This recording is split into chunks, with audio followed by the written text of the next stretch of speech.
Hello. This story took place roughly 1 year ago now, and I am still in disbelief about the whole thing. The events left me depressed, alone, and scarred. Plus, as the old saying goes, the devil is in the detail. This holds much truth, but maybe it's time I tell my story. I is still out there, searching for me, looking for a way to escape.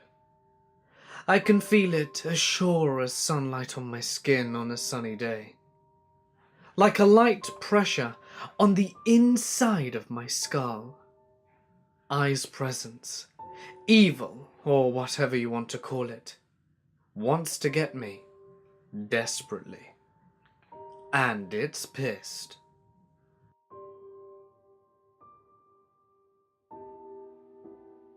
My name is Stephen. I am a 25-year-old and lived just outside of Nashville, Tennessee. I was a structural engineer working for a small private consulting firm. I designed support systems for many top companies in the US. I was a hard worker. I made really good money and was engaged to the most wonderful woman that I've ever met. Her name was Julie, but I just called her Jules. We first met at college, University of Tennessee to be exact. I was just beginning my junior year when we met at a college football game in Knoxville.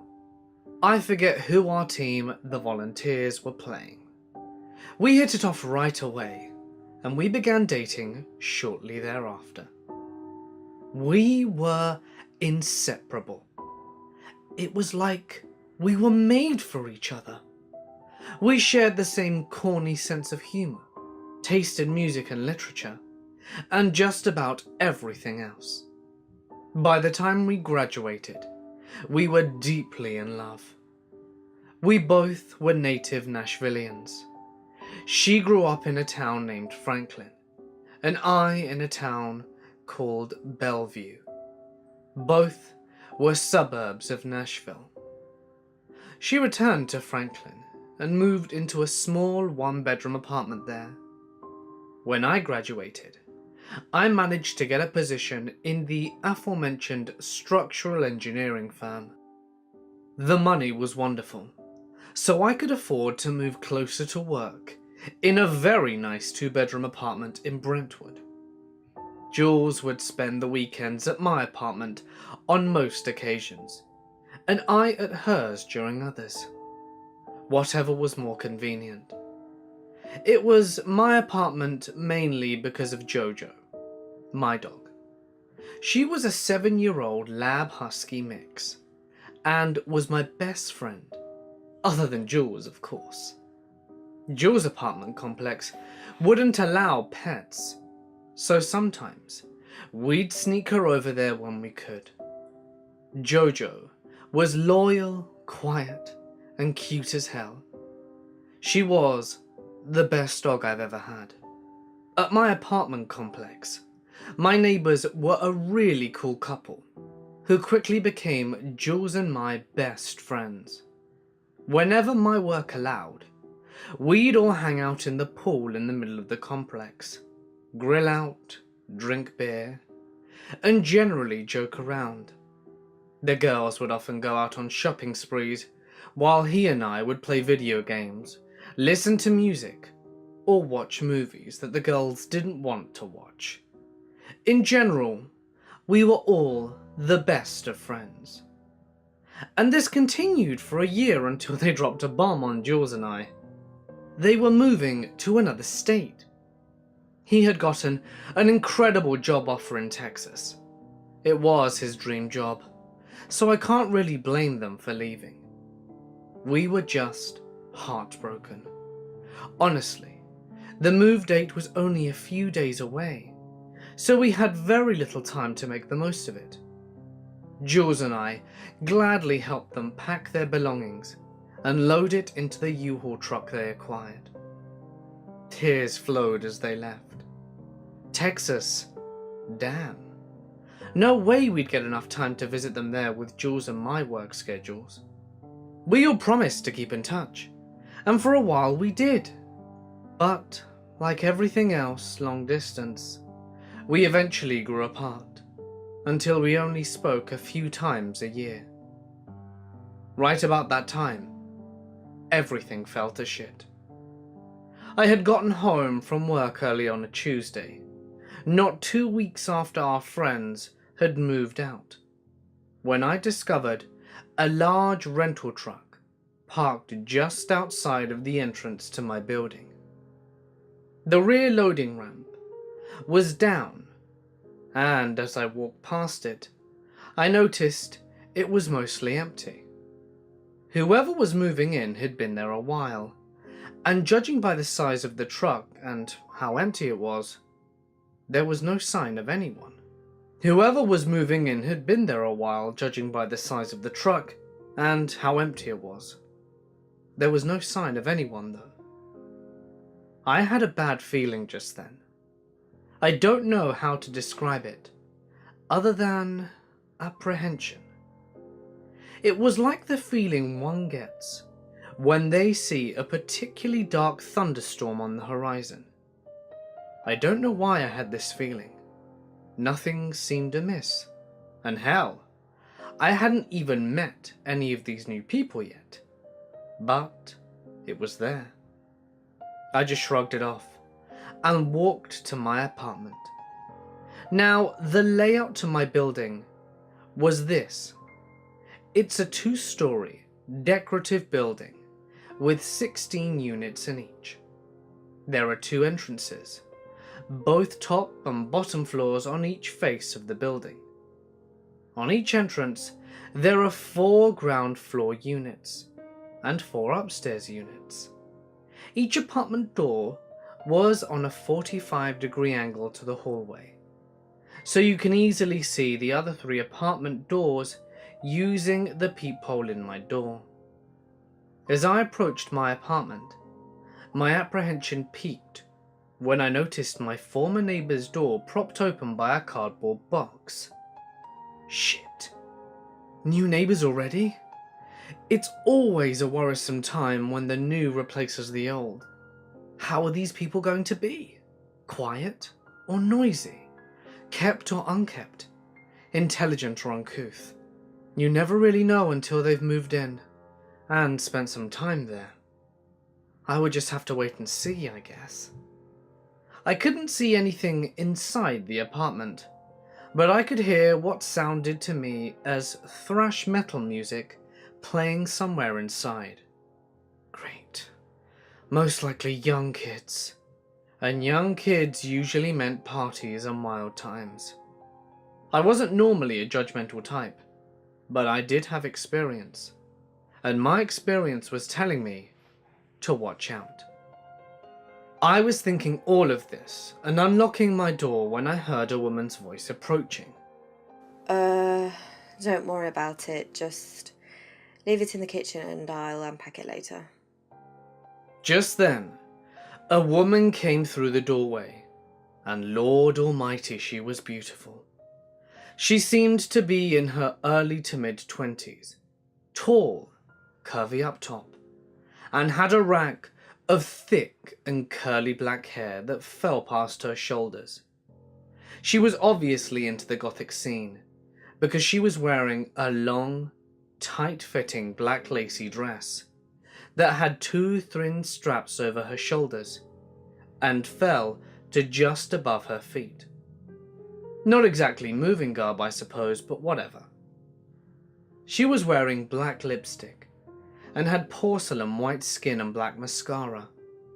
She was stunning. I couldn't remember ever seeing a more perfect representation of a woman than her. Sorry, Jules, but I know I'm not the most perfect guy in the world either.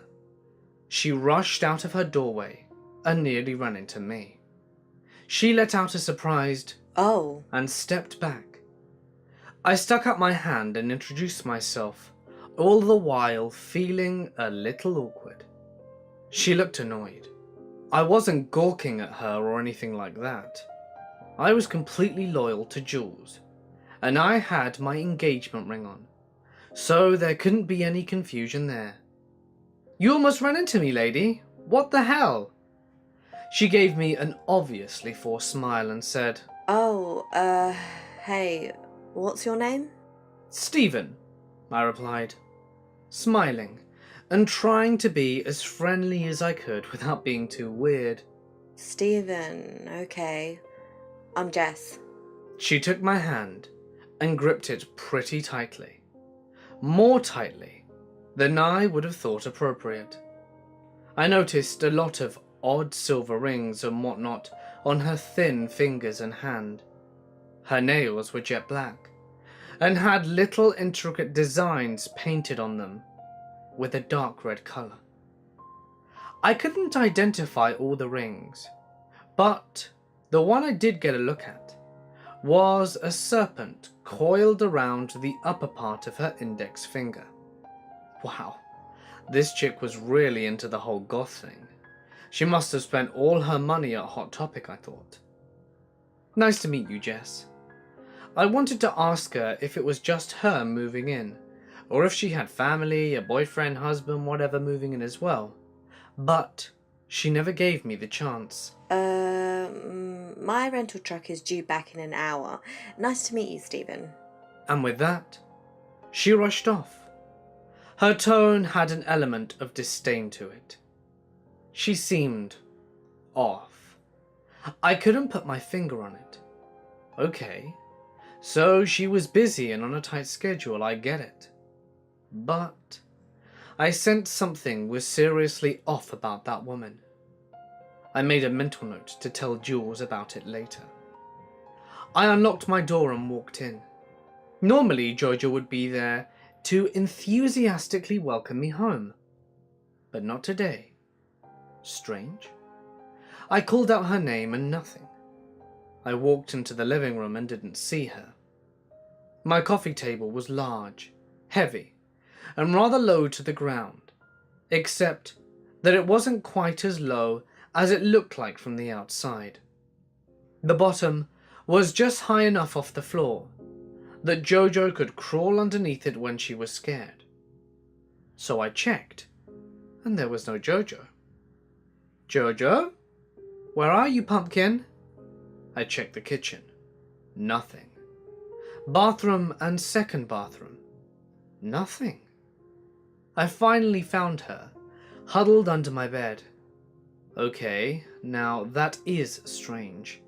She never went under my bed except for when we were playing, and even then, she wouldn't stay there for more than a few seconds. Her favourite hiding spot was always under the coffee table in the living room. "What you doing under here, sweetie?" I asked as I got down on the floor to try and coax her out.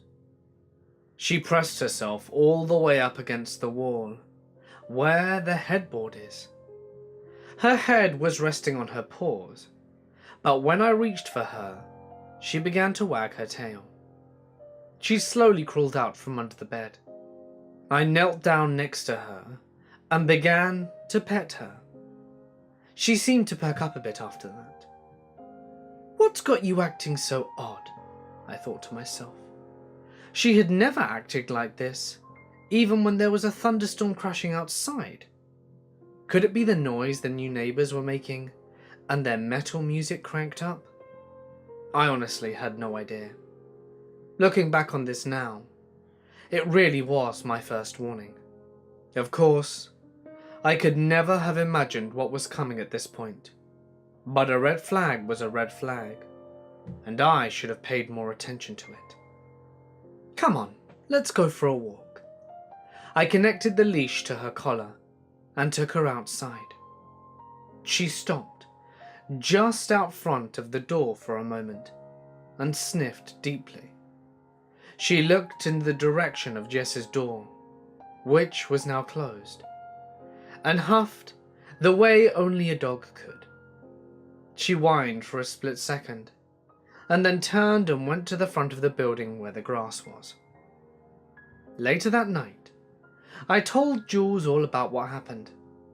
She agreed that it was strange, but being the bright soul she was, she thought it wasn't much more than some new smells from next door that upset her. Plus, moving was a noisy business. That too probably added to Jojo's stress. Whatever the reason, we both chalked it up to nothing much to worry about, and went on about our conversation about our days. 3 days later, Jules came over to my apartment for the weekend, which was quite normal now. We watched a movie from Netflix and ordered a pizza. After the show, we were cleaning up our mess when we heard something. It was a low hum, and rather hard to hear, but it was there. It took us a few minutes to figure out it was coming from next door. We could really hear it in my bedroom. We put our ears to the wall adjacent to the next door bedroom, and it was hard to discern, but it sounded a lot like chanting. Jules and I both stood with our ears pressed to the wall and listened for a while. It was definitely voices, in some kind of chant. At first, I thought it was some thrash metal music that I had heard a few days before, but it kept on going and going. What the hell?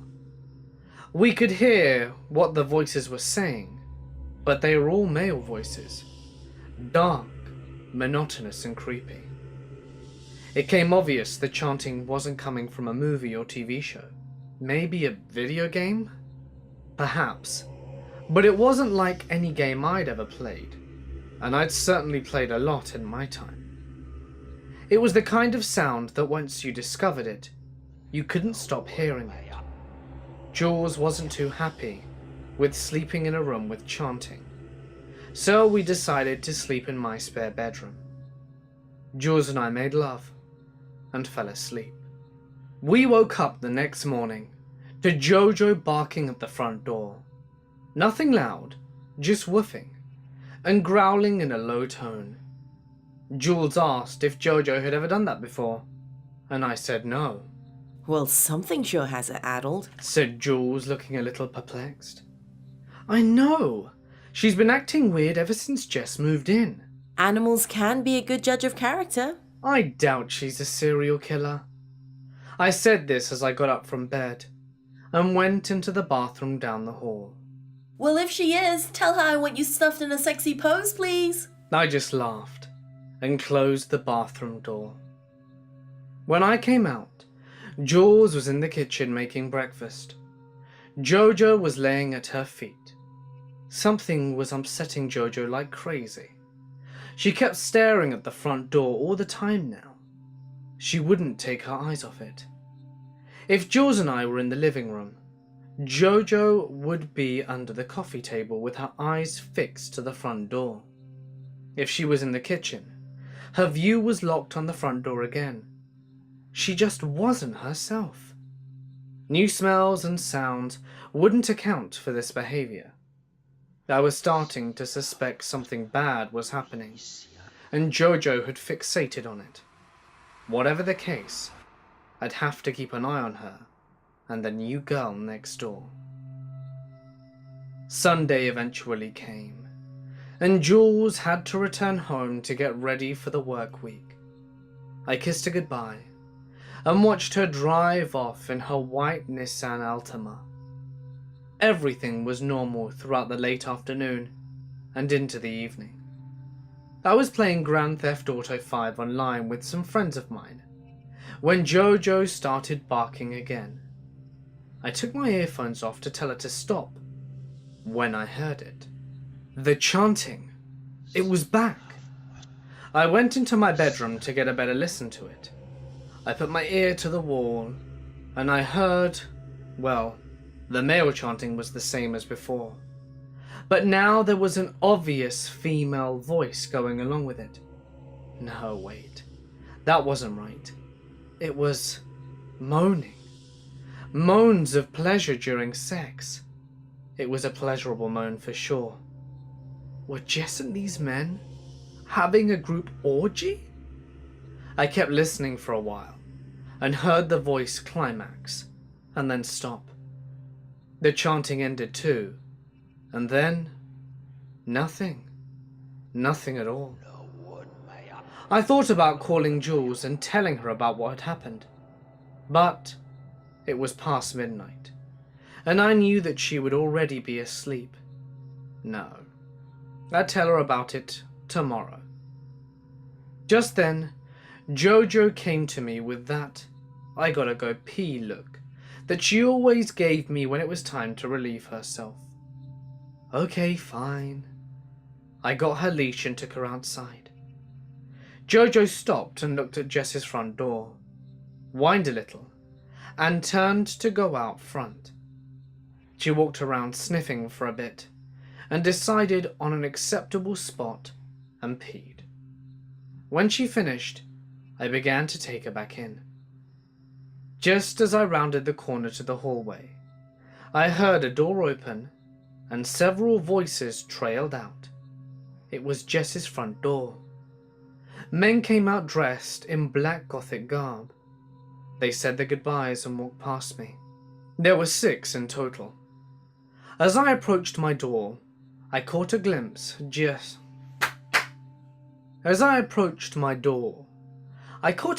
of Jess standing just inside her door.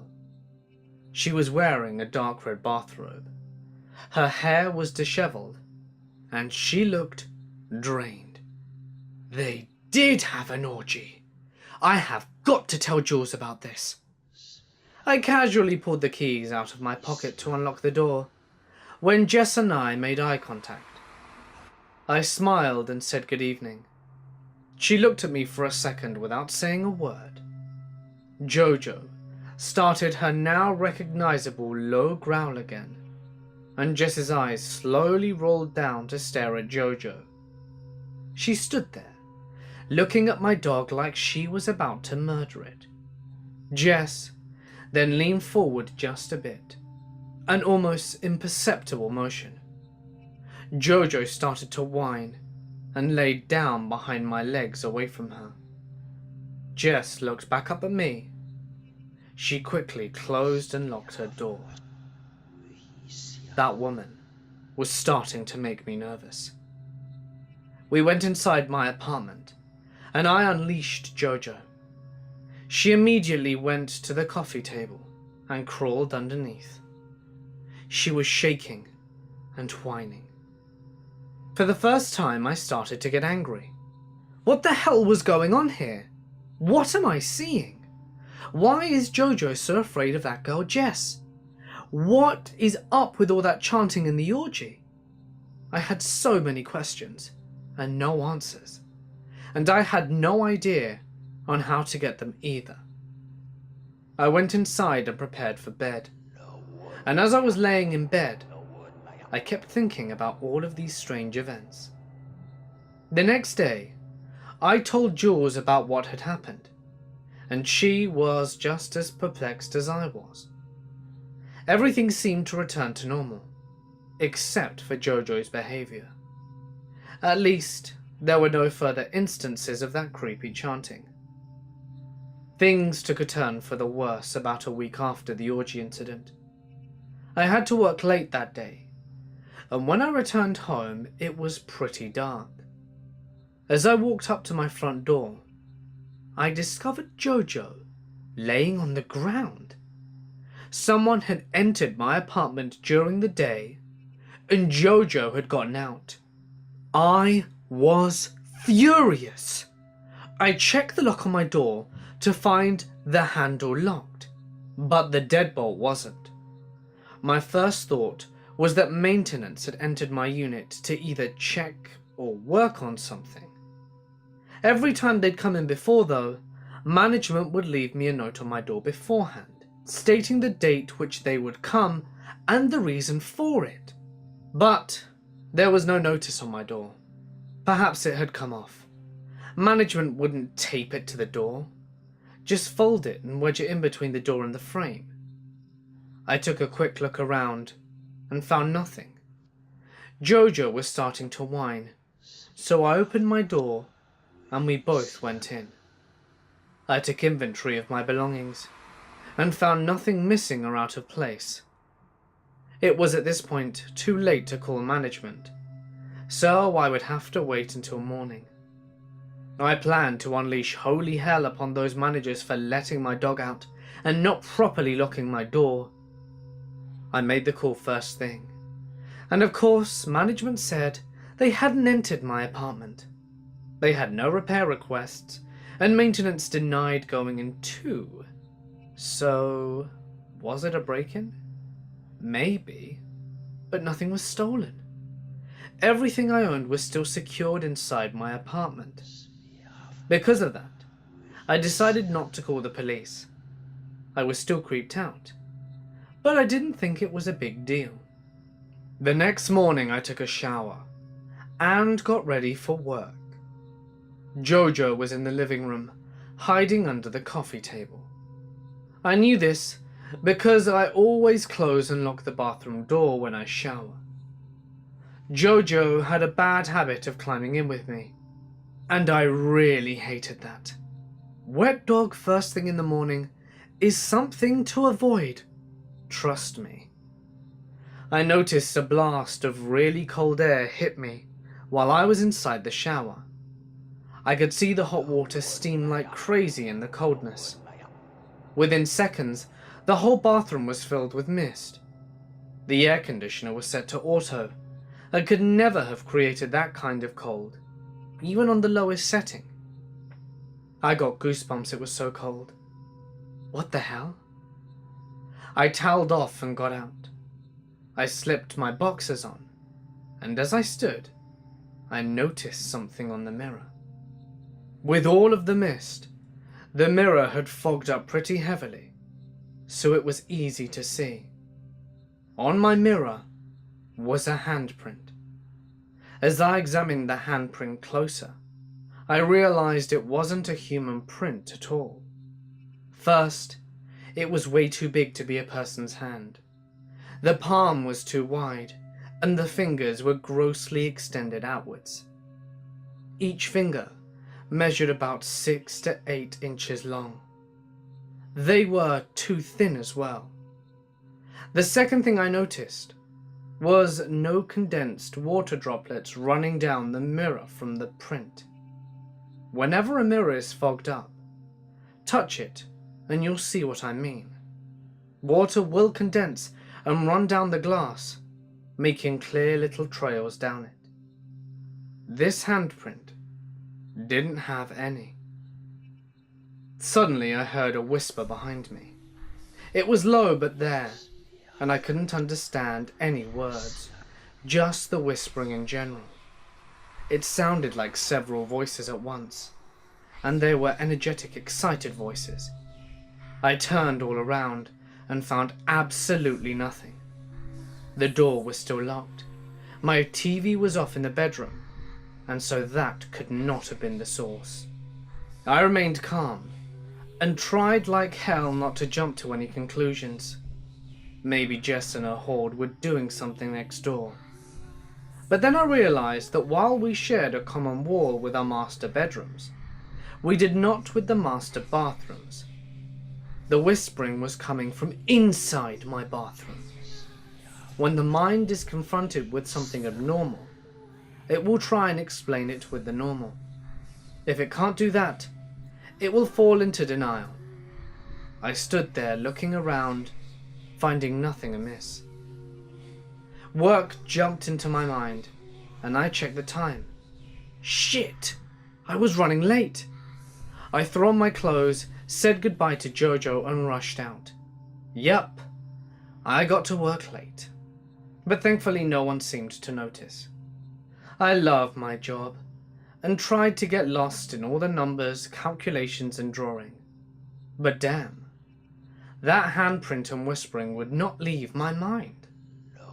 I kept trying to go over it again and again and try and explain it, but failed each time. I didn't believe in ghosts or the paranormal, but... So I called Jules during lunch and told her what happened. At first she didn't believe me, but after hearing the sincerity in my voice, she stopped joking and took me seriously. Of course, the first thing she jumped to was ghosts, and I immediately discounted that. She then asked me what else it could be, and I didn't have an answer. I tried so hard to explain this away with logical, scientific reasoning, but I couldn't. Nothing I came up with could explain it whatsoever. So I did the next best thing. I ignored it, pretended like it didn't happen. Denial can be a powerful thing. I was an engineer, for God's sakes. I didn't believe in ghosts and superstition. That's all bullshit. Then, things started to happen that left me doubting everything I knew. Things that science and rational thinking could not account for. As the day wore on, my fear eventually was replaced with anger. I was not going to move out. I was not going to live in fear. I was not going to allow anyone to mess with me. There was no ghost or anything goofy like that in my home. I wouldn't allow it. None of that crap was real anyway. I was obviously tired this morning and half asleep while in the shower. I probably daydreamed the whispers, or my mind turned the sound of water running through the shower into whispers. The handprint was obviously an old print of mine, or Jules's, and had gotten distorted over time. I had to be rational. They'd put me into the loony bin for thinking that there was a ghost in my house. I just needed a night of full, deep sleep, and everything would return to normal.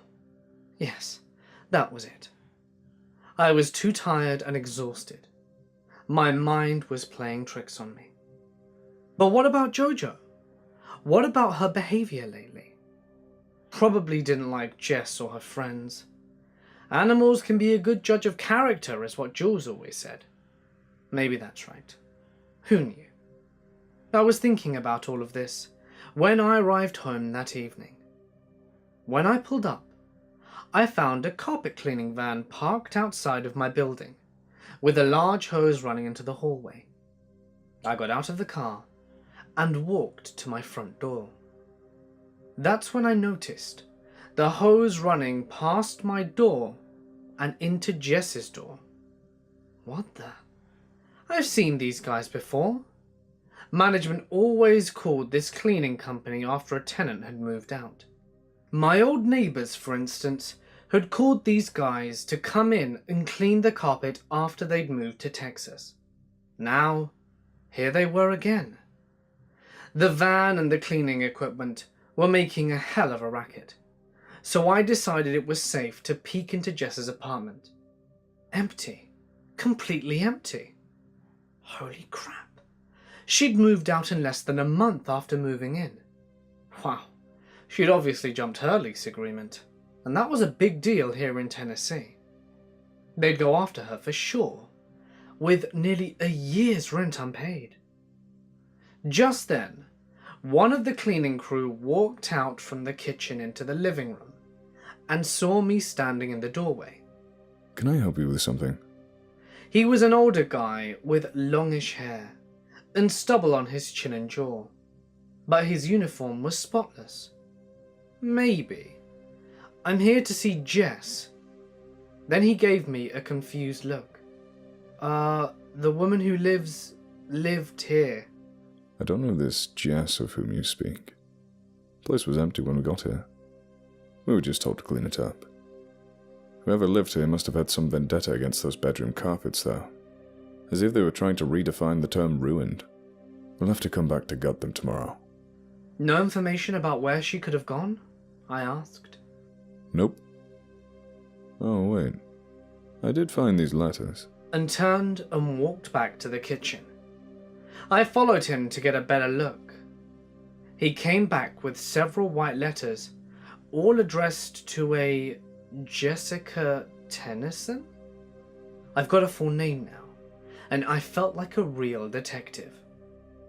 There's nothing left here except for some shit in the bedroom.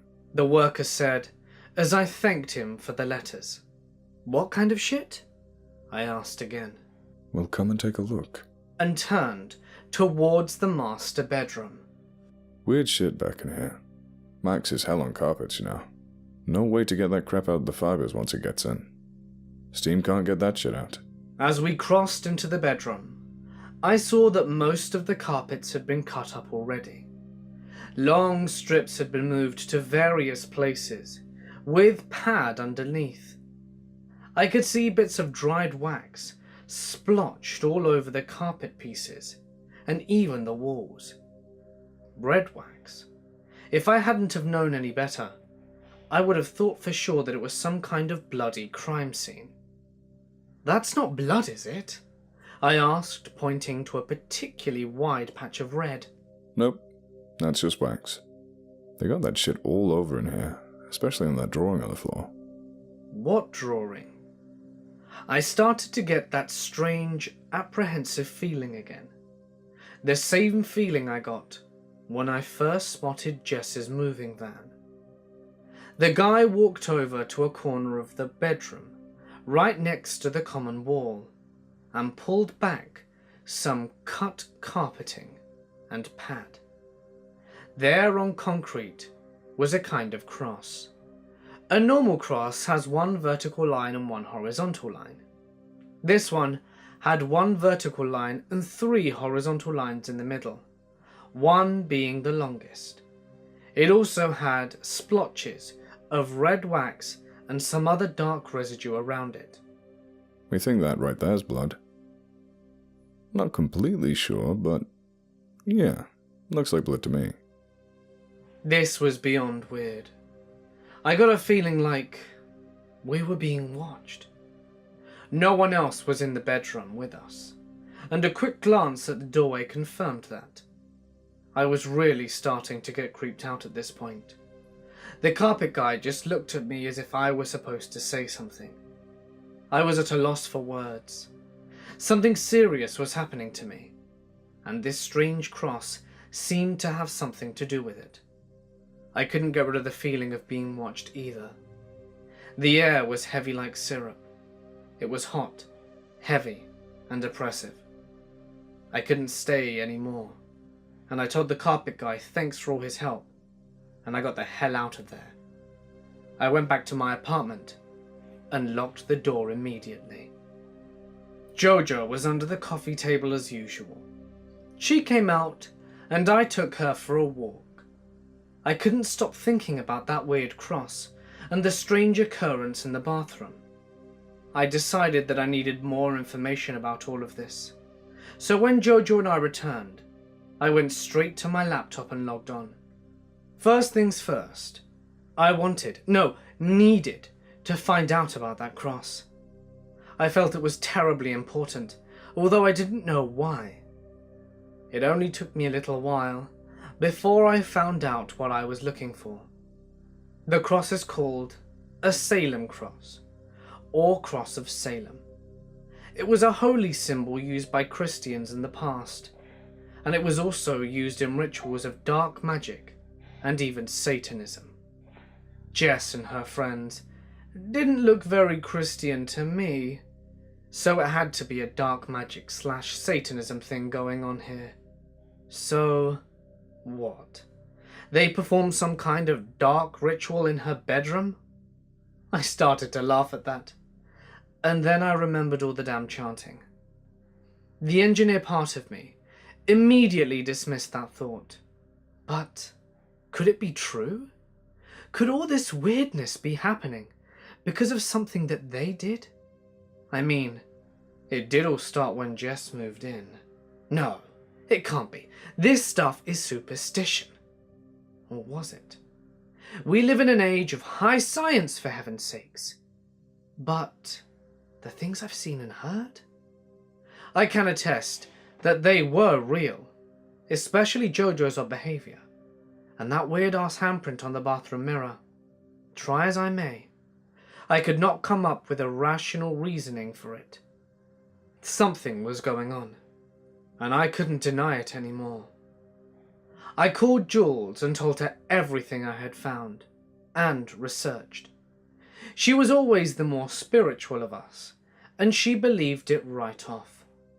She said to be careful and to watch Jojo. She can sense things humans can't. I guess there was logic to that. I asked Jules for help, and gave her Jess's full name. I also opened up the letters I found in her apartment. Nothing but adverts and bills. But one bill did have her social security number. Yes! I gave that information to Jules too. I was going to continue trying to find answers in the meantime. Later, Jojo came up to me with a "I gotta pee" look in her eyes again, and I got up to take her out. I turned to walk around the coffee table when I took a step and heard something go snap. What was that? I looked around but didn't see anything but the living room rug, sofa, and the coffee table. I got down on all fours and felt around the area I had stepped on, and I felt something solid underneath the rug. I moved the coffee table to the side and pulled back the carpet to reveal a now broken shard of mirror. What the hell? I picked the pieces up and examined them. Nothing. No writing, no anything but a broken piece of mirror. I know for a fact that it wasn't mine. None of my mirrors were broken. Then how did it get there? Wait a minute. My mind raced in circles, and then I remembered the break-in. Holy shit! The mirror and the break-in had to be related somehow. Crazy as it seemed, it started to sound plausible that someone had broken into my apartment to leave this mirror shard. But why? Why would someone do that? Having a shard of glass under a heavy rug wouldn't do me or anyone else harm. Then why? Why go through all the effort? It didn't make sense. But then, none of this made any sense. I wonder if there are any more shards of mirror around my apartment though. I took Jojo for a short walk, and then came back to do some thorough searching. And it didn't take me long to find more things hidden around. I found several strands of black curly hair in both bathrooms, and in the living room. I didn't know anyone with long black curly hair, other than Jess. Okay, so that is weird. I had never invited her in, so how did they get in here? Unless of course she was involved in the break-in. And what's even stranger is those hair strands were found in out-of-the-way places, like hidden in drawers in the bathroom and behind my sofa. I found nothing behind my TV stand. The next thing I found was a very small plastic baggie, taped up underneath my dining table. I'd almost missed it with my flashlight. It was quite well hidden, and when I opened it, I discovered it was filled with fingernail clippings. Gah! I did notice the nails were painted black, with tiny half marks and red near the bottom of each clipping. I then remembered Jess's nails the day she moved in. They were very distinct, and I had no doubt that Jess had been the one in my apartment. Jesus! I quickly expanded my search when I finally looked inside my closets. And then I found the worst, most horrible thing yet. In the hall and master bedroom closets, I found small glass jars filled with a yellowish liquid. One jar I found in the hall closet. It was hidden behind a box of old family pictures. I found two more in my bedroom closet, hidden in a gym bag, up on the top shelf. Honestly, I didn't want to open them, thinking they were poison or something. At this point, nothing was out of the realm of the possible. I took them to the hall bathroom, donned rubber gloves that I kept in the kitchen, gathered some dish towels, and steeled myself. Here we go. I slowly twisted the first jar I found. It finally gave way and opened up with a pop. At first, I didn't know what it was, so I leaned closer and sniffed. And truly, I wish I had not. It was piss. Human piss. Most likely Jess's piss.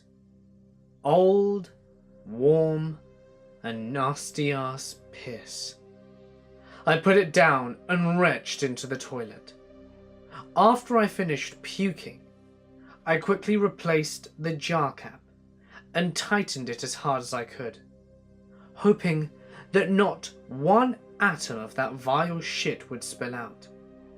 I took the jars and put them outside on my patio, and then scrubbed my hands with as much disinfectant as I could find.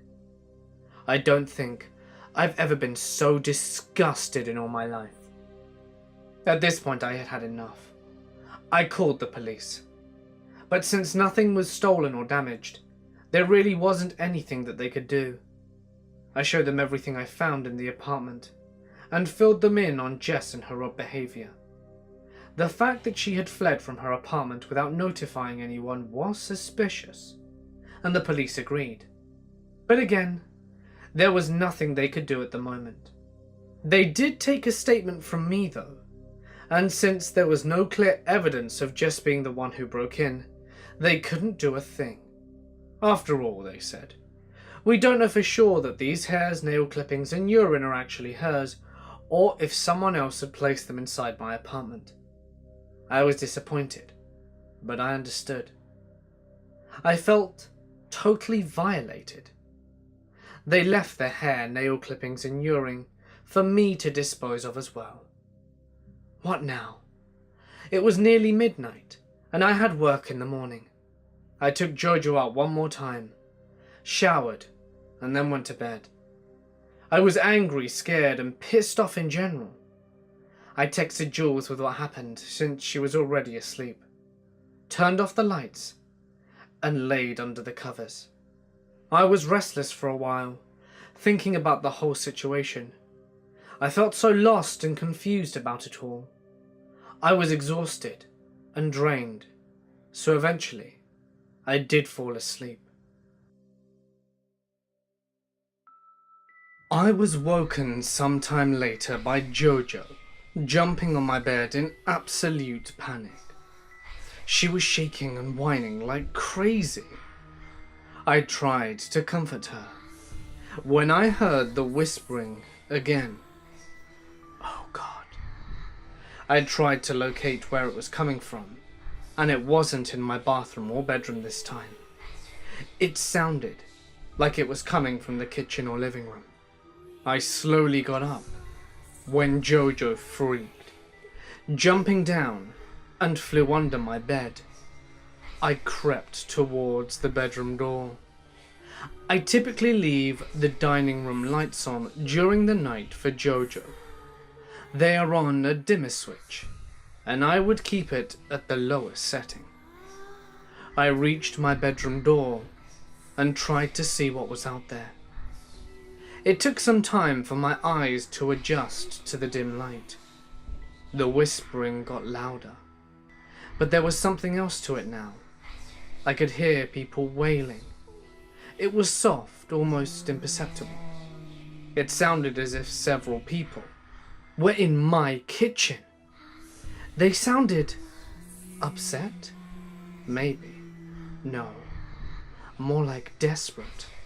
Not afraid. Just desperate. As they were searching for something important to them. This sent shivers down my spine and into my legs. Just then, there was a metallic crash from the kitchen. It was loud, like someone had thrown a handful of forks and spoons into the stainless steel sink. The wailing became louder, and something started to shuffle in the kitchen. I'd hear a step on the tile floor, and then something dragging, then another step, and the dragging again. And for the first time, I heard a single, distinct voice.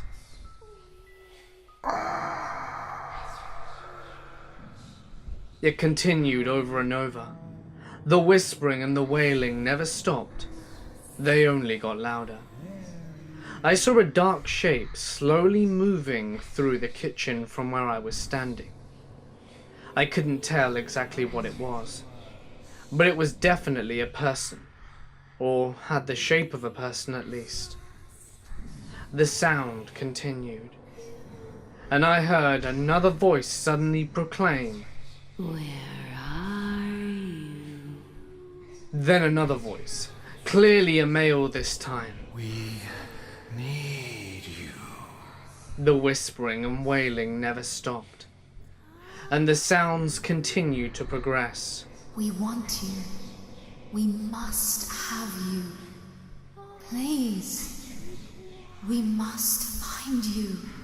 The thing finally rounded the corner from the kitchen and stepped into the living room. It was basically right in front of me, at about 20 feet or so. At this distance, I got a good look at it, and I almost fainted.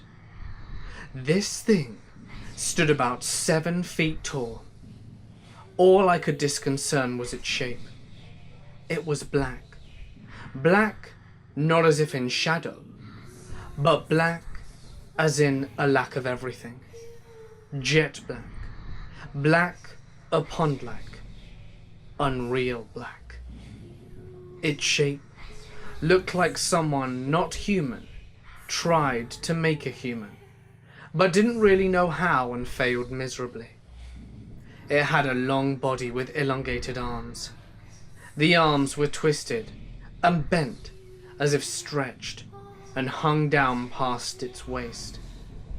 Its head was misshapen as well, looking more like a warped melon than a human head. It was canted at an odd angle and slowly swung back and forth as if searching. The legs, like the arms, were twisted and elongated. I couldn't see any kind of feet. The legs ended in what looked to be a cloud of darkness, with tiny, like pinpoints, shooting away from it at all angles. Then it disappeared. A dark mist rolled off it, like mist on a lake during winter. The mist slowly moved away from its body and evaporated into nothingness. You must be here somewhere. Come to us. You are required. The thing stopped in the living room and began to swing that beastly head around. I took a step back. I had no words to describe what the hell I was seeing. I was in total and absolute shock and disbelief. I have never, ever been so afraid in all my life. Nothing in my experiences had prepared me for the sight before me. I felt faint and nauseous. My head started to spin, and I could feel myself losing my balance. I put my arms out to catch myself from falling, and ended up pushing my bedroom door back against the wall. Oh shit. The thing swung its head around and looked directly at me.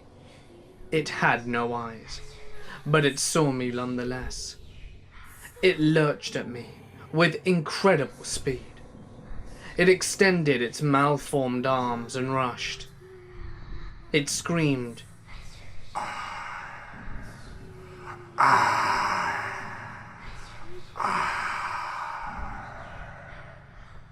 Feed. Consume. My lovely soul. Be with us. Be one of us. There were a variety of sounds. Grunts, moaning, the kind that you might hear in intercourse, and others sounded agonized, as if they were in great pain. The desperation was most definitely apparent, like a population in starvation. The whole effect chilled me to my very soul. Here was death, cold, calculating death. Nothing but hell itself could spawn something such as this. It was evil incarnate. The thing oozed evil, like an infected follicle oozing pus. A scent of decay enveloped me, rotting death. A corpse rotting in a swamp. Vile, despicable, unholy, unclean. Ultimate darkness. All of this was this creature desperately trying to get to me. I screamed and slammed my bedroom door shut and locked it, as if that could keep it out. I put my back to the door and pushed hard, and it crashed into the door like a pile driver. Wood cracked and bent inwards. No! Don't leave us. Denied. Let us in. You motherfucker. Consume. We must feed. It was deafening. It took all my strength to brace the door to keep it from blasting in. Jojo was out from under the bed now, barking up a storm. She growled and dripped saliva. I'd never seen her like this before.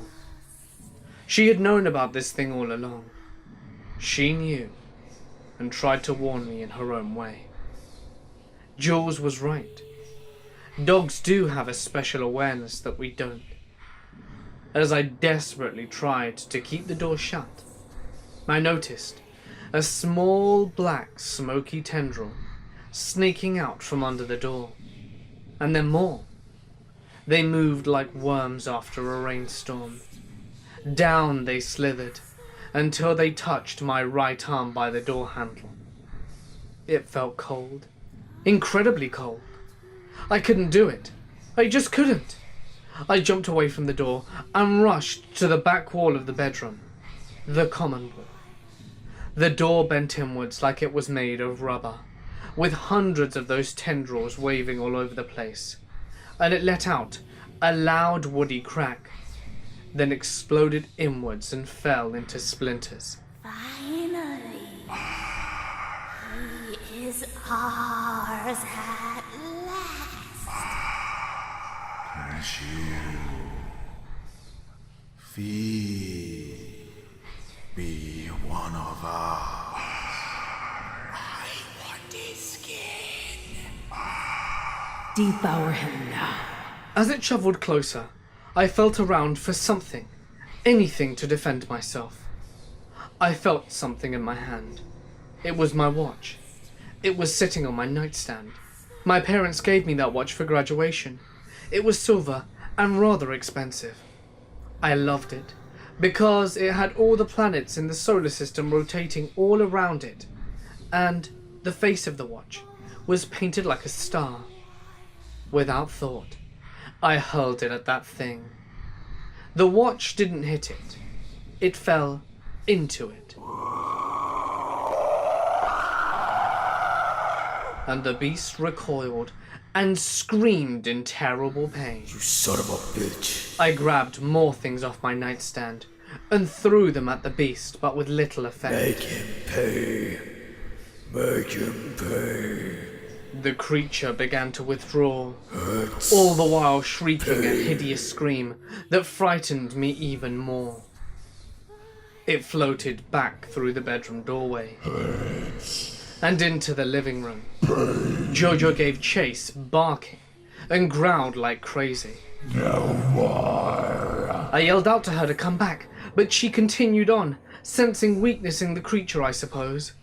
Looking back at it now, I believe that Jojo had been so afraid for so long. When she sensed a weakness in that damn thing, she decided to attack. And it was a terrible mistake. Just as Jojo reached the living room, the dining room light flared up like a supernova, then exploded, plunging everything into darkness. I couldn't see a damn thing. I stood there in utter shock for a moment, and I could hear Jojo furiously barking and that thing screaming along with the other voices. Suddenly, Jojo's barking ceased. A second later, she let out the most god-awful whine I'd ever heard in my life. When I was a child, I remember seeing a dog get hit by a car. While it lay dying in the street, it let out a similar kind of whine.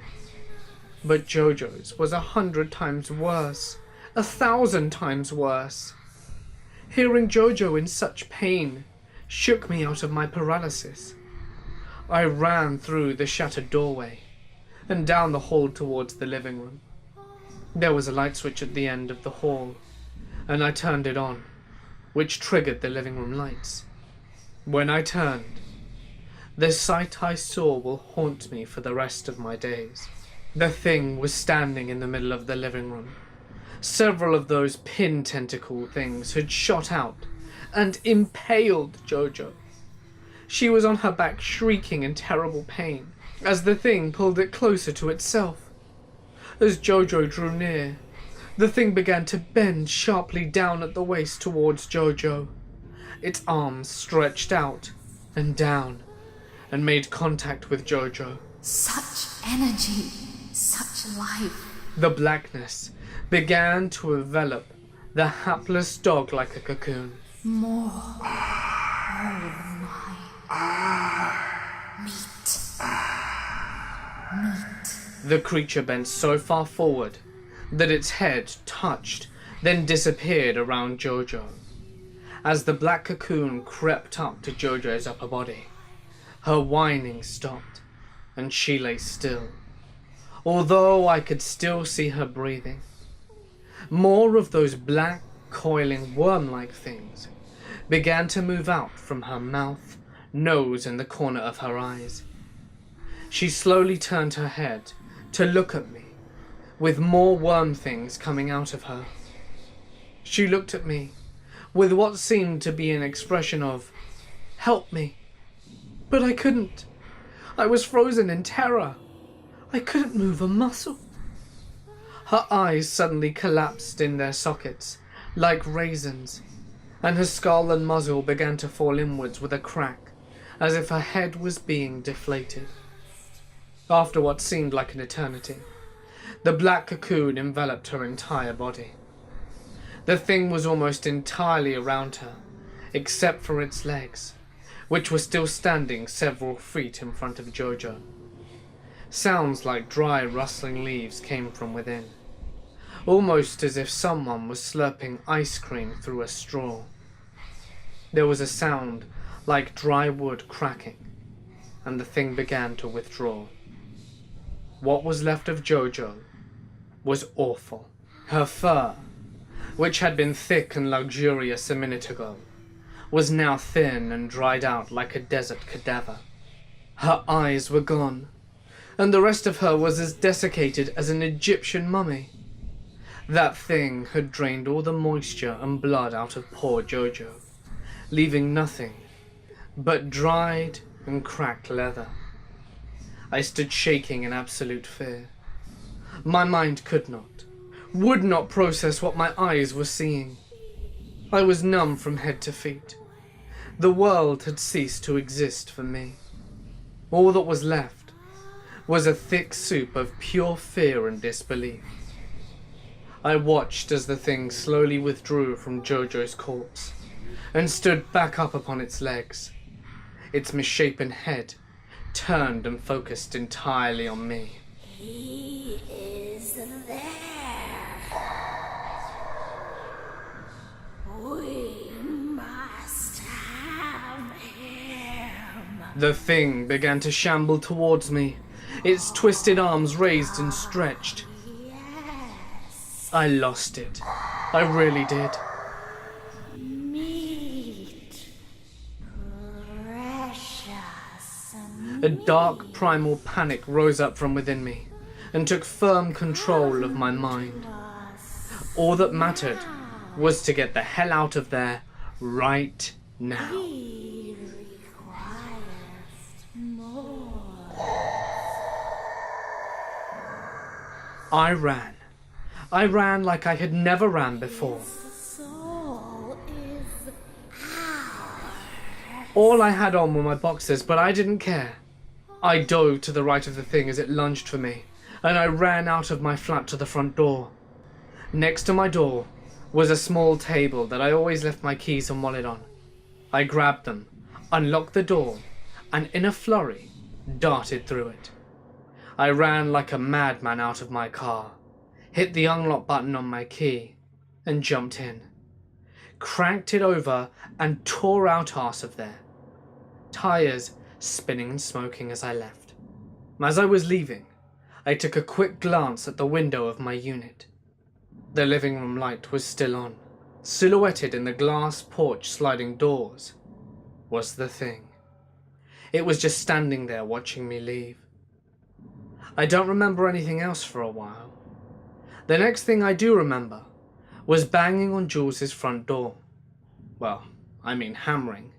And I was bawling, trying to knock it down while screaming her name over and over.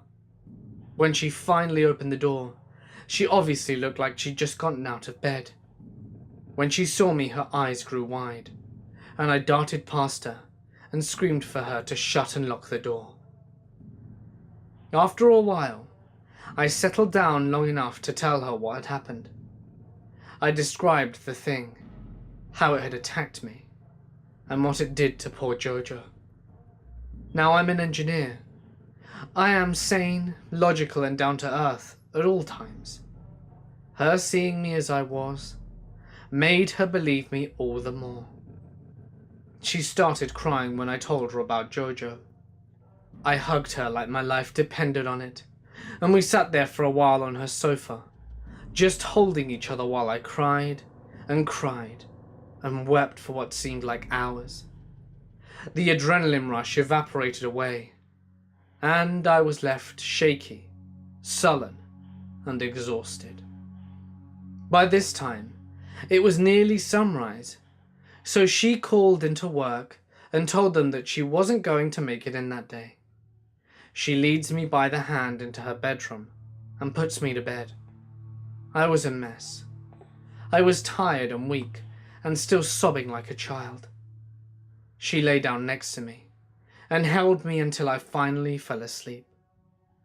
When I awoke hours later, I was alone in the bedroom. Jules had left the door open, so I came out into her living room, and she was there, sitting on her sofa. Her legs were curled up under her with her laptop sitting on a pillow on her lap. She looked up at me and smiled. Seeing her like that made my heart burst with joy and love. Thank God for her. She was my whole life, my whole love. She was my entire universe, and I'd never felt so thankful for someone in my life. She said there was coffee in the kitchen, but I didn't want any at the moment. I sat down next to her, and she asked me how I was doing. I felt empty upstairs. I was still numb from my ordeal, both physically and emotionally, but I was better thanks to her. She began to tell me that she had spent the rest of her morning, after I'd fallen asleep, researching the paranormal. I was still numb from my ordeal, both physically and emotionally, but I was better thanks to her. She did find some things that seemed pertinent to my experience. The mirror shard, hair, nail clippings, and urine seemed to come from the belief that in dark magic and Satanism, a dark entity could be fooled into haunting another person by tricking it with pieces of the summoner's own body parts and owned objects. That would explain what I found in my apartment. She also went on to say that could explain what I found in my apartment.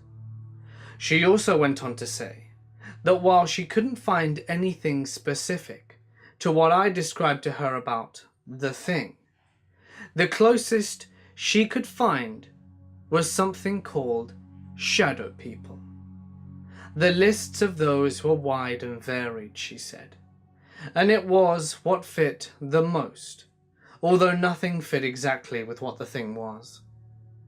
She also said shadow people could take on different forms depending on who actually saw them. She said that she had read an article from Europe about a case where several people in a pub had seen a shadow person, but each had a different description of it. After reading all this, I think I have a theory. What if that Jess girl was a satanic high priestess and those men you saw were her coven? If that's right, then they could have performed what is basically called a raising ceremony. That's where they try to raise a demon or spirit from hell to do their bidding. And yes, sex is a big part of it. That would explain all the chanting and the orgy you described. That shit is all part of the ceremony I read about. It would also explain that Salem cross too. So, what if they actually did raise something, but realized it was too powerful for them to control? What if this demon or dark spirit or whatever tried to go after them? If that was the case, then Jess and her coven broke into your apartment and left those things of theirs to throw the demon to you, then hightailed it out of there while the getting was good. It does make a lot of sense. But why me? What did I do to her? Probably because she knew you. Sort of. And probably because throwing that demon off to you was the easiest way to get away from it herself. After reading all this paranormal stuff, I've learned that knowing someone or knowing the victim holds a lot of power. Maybe the spirits or demons can read people's minds when they summon them. I didn't find any clear answers on that, but it seems to be a running theme throughout most of the lore. I said nothing. This was all too much for me. Too much to process at once. I was still in shock after all, so critical thinking was difficult at the moment.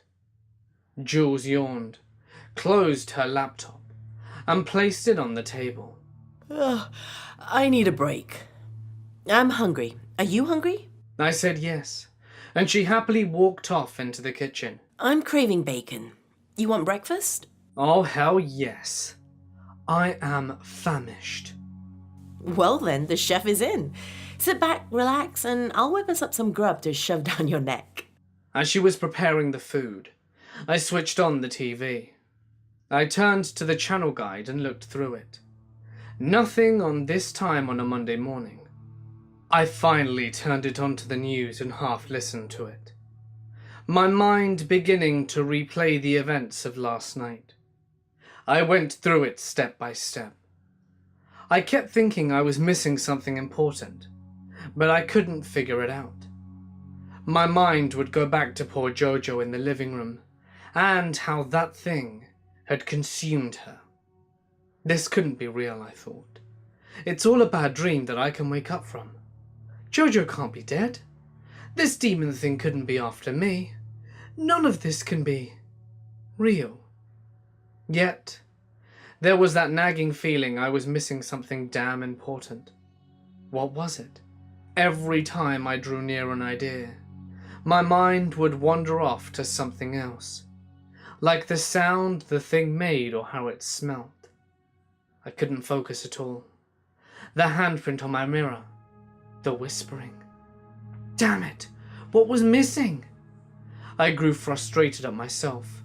My mind was like a thick soup, with chunks of memory floating just at the surface, randomly bobbing up and down. I couldn't hang on to one memory long enough to examine it before a different memory pushed it out of the way. Jules finally finished breakfast and brought my plate into the living room.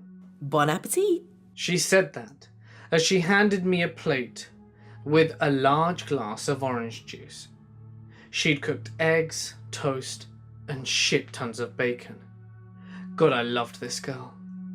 She walked back into the kitchen and returned with her plate.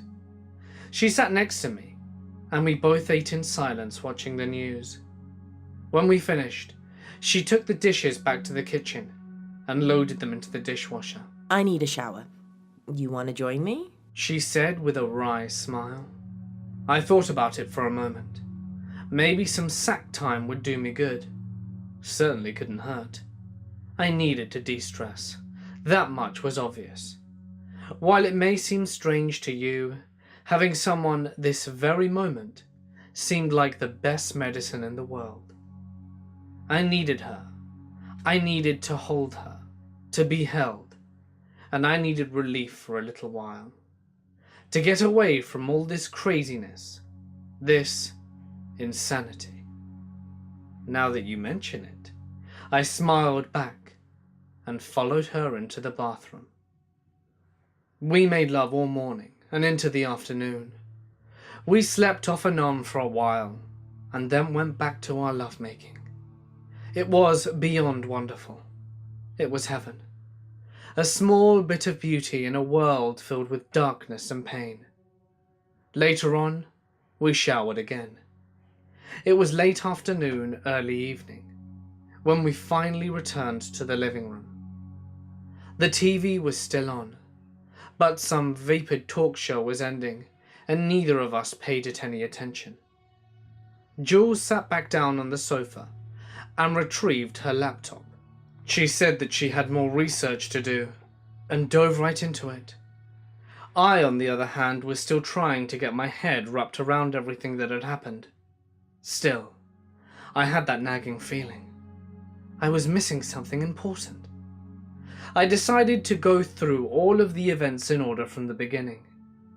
I leaned forward and took a notepad and pen that Jules had left on the coffee table. I needed to write this down so that I can actually see it, I thought. It might help me figure this out. Okay. First, Jess moved in. I wrote that down. Strange goth girl. Wrote that down. Soon after, the chanting, then the orgy, and the chanting, and Jojo acting weird and skittish all the time. I wrote all this down in descending order. The breaking and Jess moving out.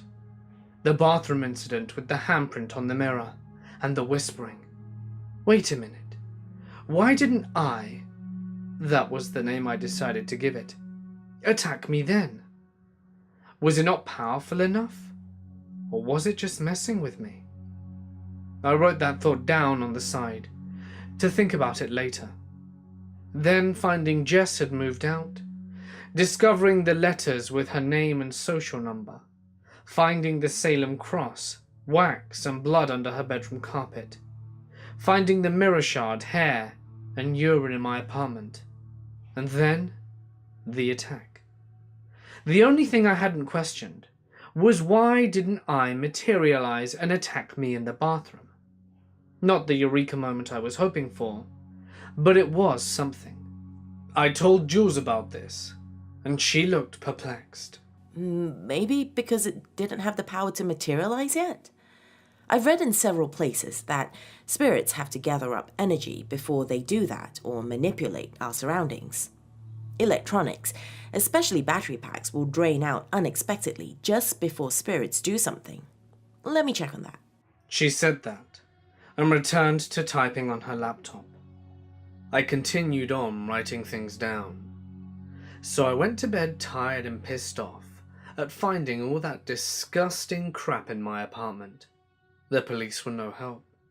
I was angry mostly at being violated, and I tried to sleep, but Jojo woke me up by jumping on my bed.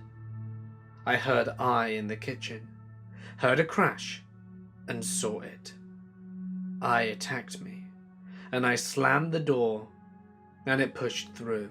I then threw my watch at I and... That's it! I forgot about that. I furiously wrote all of this down, nearly tearing the paper.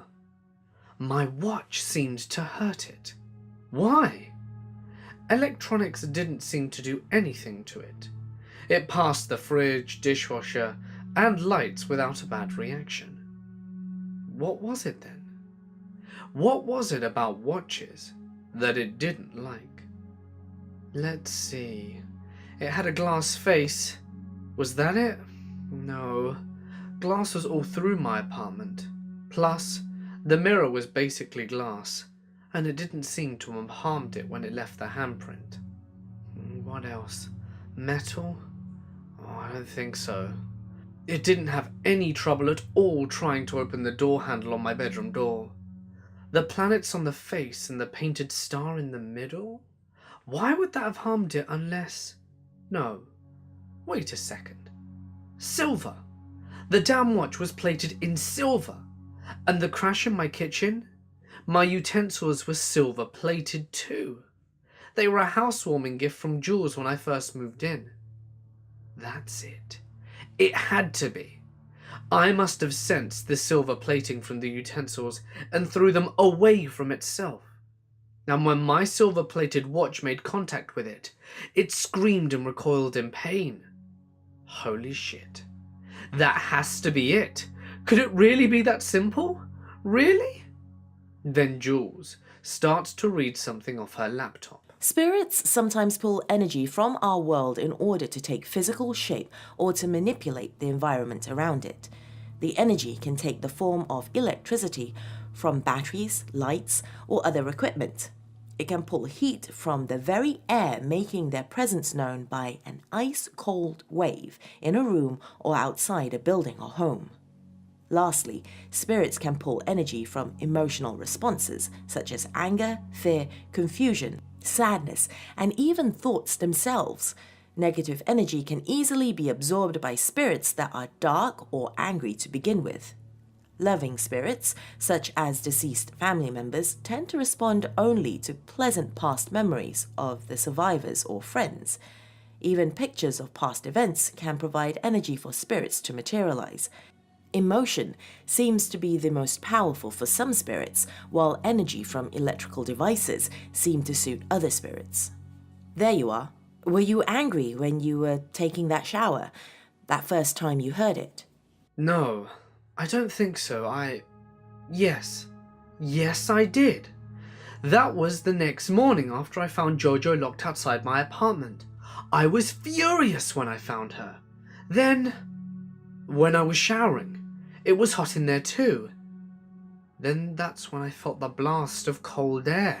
Looks like you have your answer then. Great work, honey. Now, let's find out why it seems to be sensitive to silver. I then explained about the utensils and the watch. I'm on it. I realized I was starting to feel better. Not a lot, but better. I felt that I was starting to get a handle on all of this. That was the engineer part of me. Engineers are an odd lot. If we don't know something, it just kills us. We have to get to the bottom of any mystery, and we won't stop until we do. It just bothers us not knowing something. Jules mentioned that she was hungry again, and for me to order a pizza. Not a problem. I was hungry too. The pizza came, and we finished it off pretty quickly.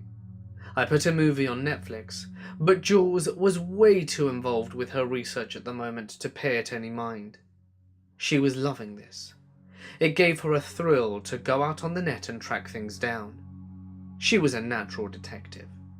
I guess that was yet another reason we got along so well. The sun finally set, and night fell upon the world. I was tired, but Jules was like a machine. She kept going and going, trying to find something related to spirits and silver. She made several comments about how werewolves were not the only things sensitive to silver. Damn it! And then she finally announced she had found something big. It isn't set in stone or anything, but it's just about the only thing not werewolf related. I managed to find a site which goes around finding these old folk tales from past civilizations and translates them to English. There is one from ancient Persia about genies, which is not what we have here, and another one from an old Polish legend. The creature isn't what's interesting, it's how to defeat it that is. It doesn't fit perfectly, but there are some similarities. Peklink, also spelled Pekelnibo, Pekelnipan, Pekelnik, Lokton, was a Catholic deity of the Slavic mythology. He was the lord of the underground and a divine judge. Peckling mastered the subterranean fire by which metals and precious stones were forged. He also reigned over the underground water, which, according to ancient Slavic traditions, caused earthquakes when Peckling ordered it to reach the surface. Peckling had a wholesale knowledge about the deeds of wicked who were carried next to him to be judged and punished. He was a severe though equal judge, as he provided everybody with the possibility to redeem their past mistakes. The ones who persisted were condemned to death or condemned to punishments, depending by their crimes. The cruel were turned into stones and the quarrelsome became werewolves, while the ones who had no compassion towards others were turned into creatures feeding on their very bodies. Peckling was also capable of punishing entire peoples by opening deep ravines that swallowed villages and cities. A pond or a lake was left in their place. The inhabitants paid for their punishment by wandering underwater, their desperate screams being transmitted by Oswina, the goddess of echo. Peckling also sent evil spirits against unjust governors in order to have them abandon their reigns. The latter, ruined and covered by black grass, returned to nature. He could also use basilisks as emissaries or servants. The line that made me take notice was, while the ones who had no compassion towards the others were turned into creatures, feeding on their very bodies. That certainly sounded familiar. Honestly, I had no idea what the hell I was, or where it came from. But this did sound like it in a way, and it was most definitely afraid of Silver. That was the key. I was convinced of that. Could that thing be a basilisk? Dunno, maybe. Or maybe it could be an evil spirit ruled by this Peckling guy. I really have no way of knowing. Well, the site does describe using a silver box to entrap the spirit. It says there are ritual runes that must be inscribed on the box for it to work. There is a PDF showing these runes. I'll download it. Is the box connected to Peckling or one of his spirits? I inquired. The site doesn't mention that, only that a silver box can entrap the spirit. That's it. It goes on about other deities and such, but that's all there is about Silver. Sorry. Might be worth giving it a try. It made sense about trapping I in a silver box. But I didn't know about those runes. But what the hell? Might as well put them on there as well. Couldn't hurt, right? Now, where the hell was I gonna find a silver box? And I wanted a real silver box. Not silver-plated, 100% silver. I wanted to trap this bastard for good. Silver plating may not be enough to trap it forever. I asked Jules to try and find a shop around Nashville who sold solid silver boxes. There wasn't much luck. At this point, we were both tired and needed sleep. I told her that we could spend the next day going around the countless antique shops in the greater Nashville area to try and find a box there. Sounds like a plan. Ugh. I'm tired. Let's go to bed, sweetie. The next morning, I was starting to feel like my old self again. Maybe it was because I was starting to get a handle on what I was going to face and how to deal with it. Would the silver box work? Honestly, I didn't know. But it was damn sure better than having no plan. And that did make me feel somewhat better. Jules was her typical happy morning riser self. By the time I woke, Jules had already had breakfast and was nearly done. I took a quick shower and realized I didn't have any clothes other than a few pieces I had left here in the past. I'd shown up in my boxers 2 nights ago and had worn nothing else since. I found an old pair of yard jeans I had left after a camping trip we had last year. I had a blue button-down shirt there as well, so that went on. Shoes? No shoes. But Jules did have a pair of black flip-flops that very nearly fit me. So they went on. I didn't have socks anyway. And when I stepped out into the living room, Jules saw me and laughed. She said that she had been wondering what I was going to wear for the day, and had picked out a rather nice yellow spring dress that would highlight my eyes. I laughed, struck a runway pose, then sat down on the sofa and chomped down my breakfast. We started our quest downtown, walking to many different antique shops that ran all along the riverfront and 2nd Avenue area. Nothing. We did find one box that was silver, but after I covertly scratched the bottom, I discovered it to be a cheap, plated, and quite frankly overpriced box. So we soon expanded our search to more outlying areas around the greater Nashville metro area. There were plenty of shops to search, but again nothing. By this time, it was well after 1 p.m, and I was starting to get worried that we wouldn't find a silver box at all. Jules then said that we should try Franklin, her hometown. The old town square was absolutely riddled with antique shops, mostly specialized in hard-to-find artifacts. 30 minutes later, we found a parking spot and started our search out yet again. In the third shop, we hit pay dirt. Jules found an old 19th century silver jewellery box that fit the bill perfectly, except there was a wind-up dancing figure on the top lid in the very centre. It was of a little girl in a dress dancing and spinning around as if she didn't have a care in the world. The chime was a simple device inside the lid and would be easy to remove. I didn't recognise the song. However, a thought crossed my mind about removing it. If I did, it would leave a tiny hole on the top lid, and perhaps I could use that to escape. I didn't know if that could happen, so I decided to leave the thing as is. Plus, the irony of having a demonic creature trapped inside a box with a little dancing girl on top made me smile a little. I scratched the bottom, and voila, pure silver. It was heavy, and well made too.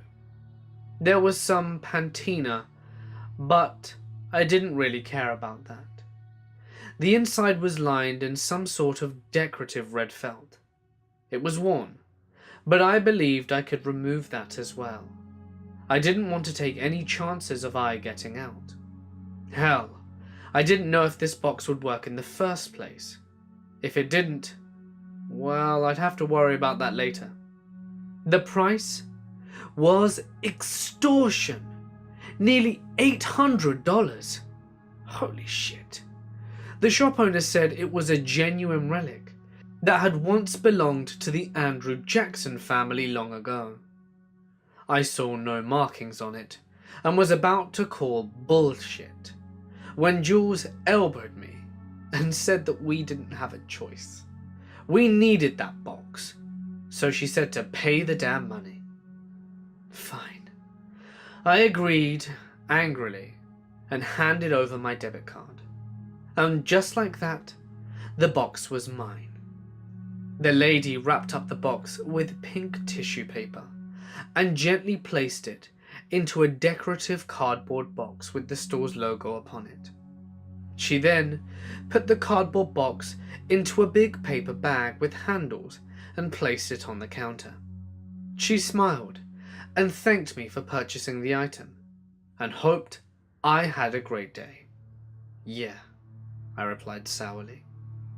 Jules again announced that she was hungry, so we found a quaint little restaurant near the town square. While we were eating, I took the silver box out of its garnish wrapping and started to look it over again. The sides were basic, with no ornamentation. However, the legs of the box ran all the way up to the corners, up to the top of the thing. They were very ornamental with delicate curves and designs running from the feet to the lid.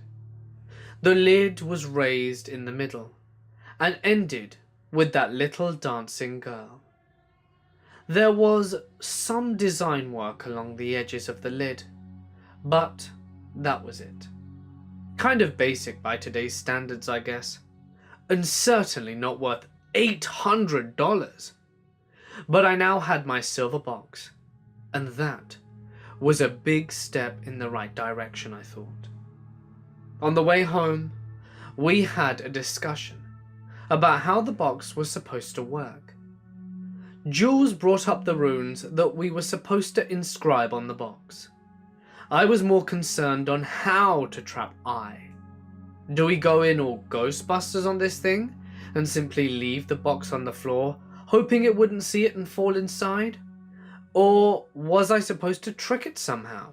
Would the box work? And if so, how would we know? God, I had so many questions and no real way to answer them. Seriously, what the hell was I supposed to do with this silver box? I suppose I would find out soon enough. I didn't want to drag this out. I wanted I trapped and gone.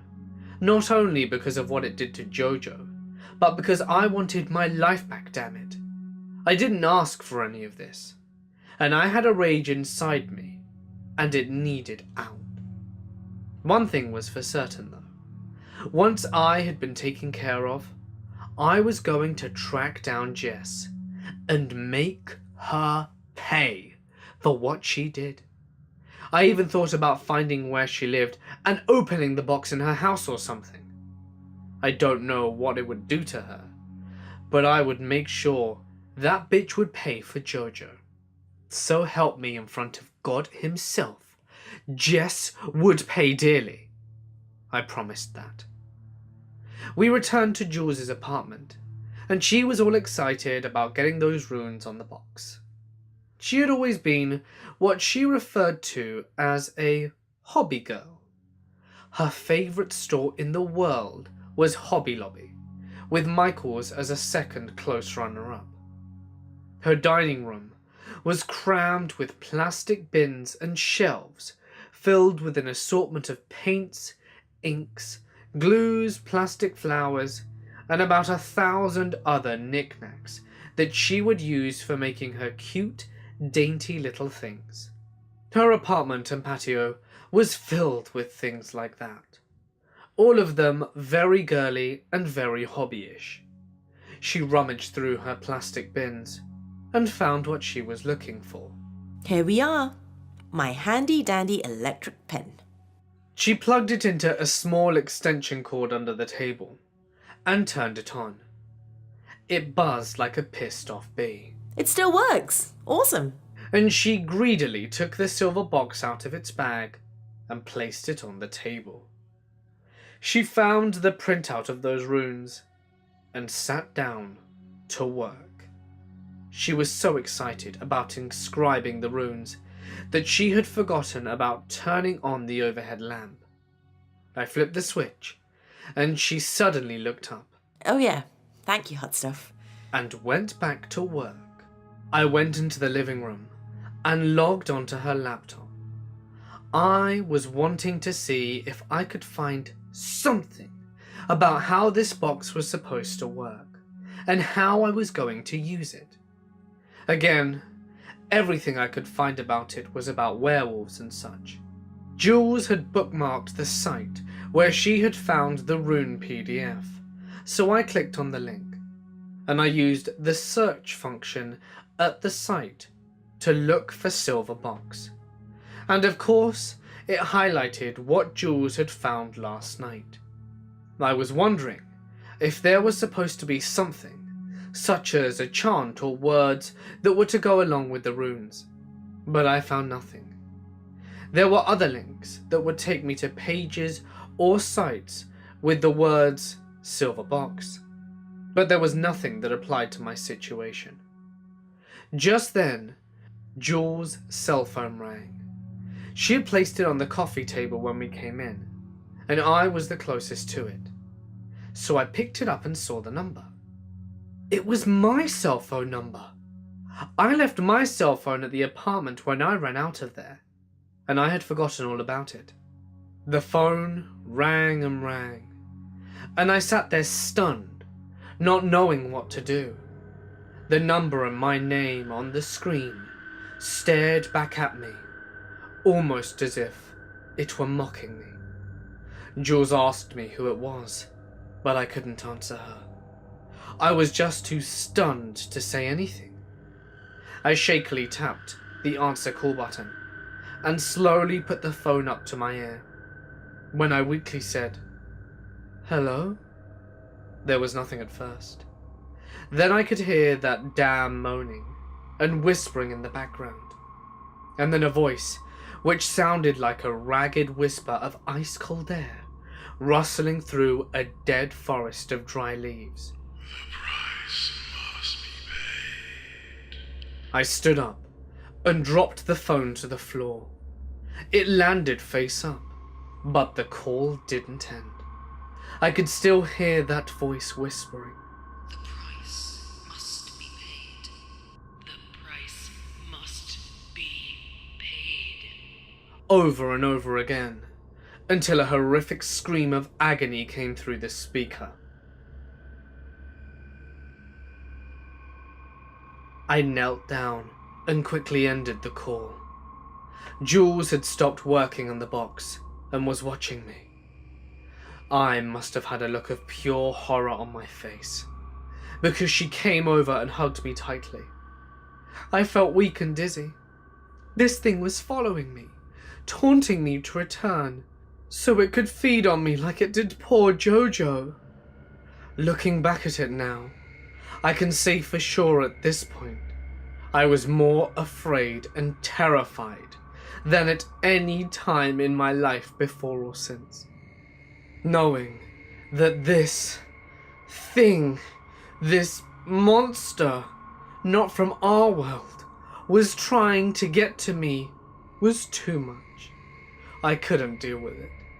I felt faint, and I wanted to throw up. Jules just stood there, with her arms wrapped around me.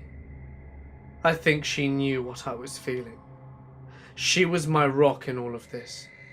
Without her, I don't even think I would have made it through. Not at all. Once again, God, thank you so much for her. It took me a while to settle down. Jules got a Coke for me, and eventually returned to engraving the box. Jules had to work in very fine detail, as the runes were incredibly intricate.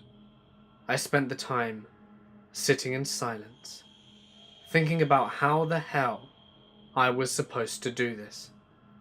To return to my apartment, to return back to that thing. It was as if I were a cornered animal, mad with fear, desperate to get away. My whole world was crashing down around me, and I couldn't stop it. I was a leaf on raging rivers, powerless to do a damned thing. Keeping my sanity was becoming harder and harder to do. I could feel my mind wanting to slip away into the chaos and the darkness, and to just end it all. End the fear, end the uncertainty, to stop the agony of worry. It was also very exhausting. I was beginning to become numb inside. No emotion, no anything. Just existing. My thoughts were getting cold. Like, well, I don't even know how to describe it. It was as if I wanted to surrender myself to I. Just like that. Just to get it over. No more resisting. No more fighting. Just a sort of peace. Like when a criminal was strapped to the electric chair, knowing that his life was about to end. It felt like surrender. Or more to the point, giving up on my life to end the struggle. Lord, was I tired. so tired. To just sleep for a while. To just let that icy darkness wash over me, and I to succumb to it and simply sleep. I could feel my mind reaching out to it. I was on automatic, with no thoughts other than surrender and blissful sleep. My mind called out for I to come and end it for me. Suddenly, I felt a slap across my face, a hard slap. I opened my eyes to see Jules leaned over me crying. I was laying on the floor looking up at her. She looked like she had been crying for a while. I felt groggy, and I tried to speak, but my words were slurred. I wanted to sit up, but I couldn't control my body well enough, and ended up shaking, arms moving all over the place.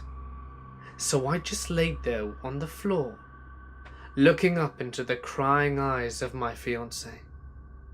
I had cobwebs in my mind, I was so numb. Eventually, Jules laid her head down on my chest and closed her eyes. I could hear her breathing and smell her breath on my face. I slowly stroked her hair, but my movements were jerky and clumsy. Ever so slowly, I began to regain motor control and could move with more finesse. "Let me up, please," I said. It was hard for the words to form from my mouth, but Jules seemed to understand me, because she crawled off my chest and tried to help me to my feet. As I was getting up, my hand hit something cold and solid just behind my head. It was the silver box. Jules slowly walked me over to the sofa, and I carefully sat down. She sat down next to me and held me, still crying. I looked around, and I discovered that the living room was a complete mess. The coffee table was thrown over on its side. Everything on it was sprawled across the floor. Her laptop was near the window, its screen still on, but now with an obvious crack running across it. My Coke was now seeping into the carpet, leaving a dark brown stain. What the hell? Eventually, Jules told me that I started to shout and cry that I needed to go back home. She tried to stop me as I ran for the front door. I had smacked her across the face as she tried to restrain me, and I could easily see the red mark of my hand that I left on her cheek, now swelling up. She had small trickles of blood on her lips and chin from the impact. She then told me I began to speak in a strange language and went into a rage, trashing her living room. She then took the silver box off the dining room table and touched it to the back of my head, and I instantly stopped and collapsed to the floor, unconscious and convulsing. I had no memory of any of it. I immediately felt horrible for striking Jules. She said she knew it wasn't me doing this, but I could see the fear in her eyes. She kept looking at me like I was a stranger, and that hurt me more than I can possibly say. I kept saying to her how sorry I was, and if she could please forgive me. I was feeling weak and fatigued, so she helped me to bed. I removed my clothes and simply threw them on the floor. As I was falling to sleep, she said that she had to go to work in the morning. Her clients were going apoplectic, but she'd keep in touch with me throughout the day, and I told her that was fine. When do you plan on confronting I? She asked me with a worried tone. I haven't thought about that much. Maybe this weekend? Well, we had better be ready by then. What else should we bring besides the box? Wait. You don't think you're coming with me too, do you? Baby, of course I'm coming with you. You don't expect me to let you go in there alone, do you? Jules, I don't want to put you anywhere near that thing. You don't know how powerful it is. You don't know what it did to Jojo. Promise me, you won't ever go into that apartment again. I mean it. Promise me. My voice was too harsh, but I didn't care. I couldn't lose her. No way, no how. Stephen, I will not allow you to do this alone. I love you too much. I sat bolt upright in bed, grabbed her shoulders and shook her. No, damn it! No! You can't go in there.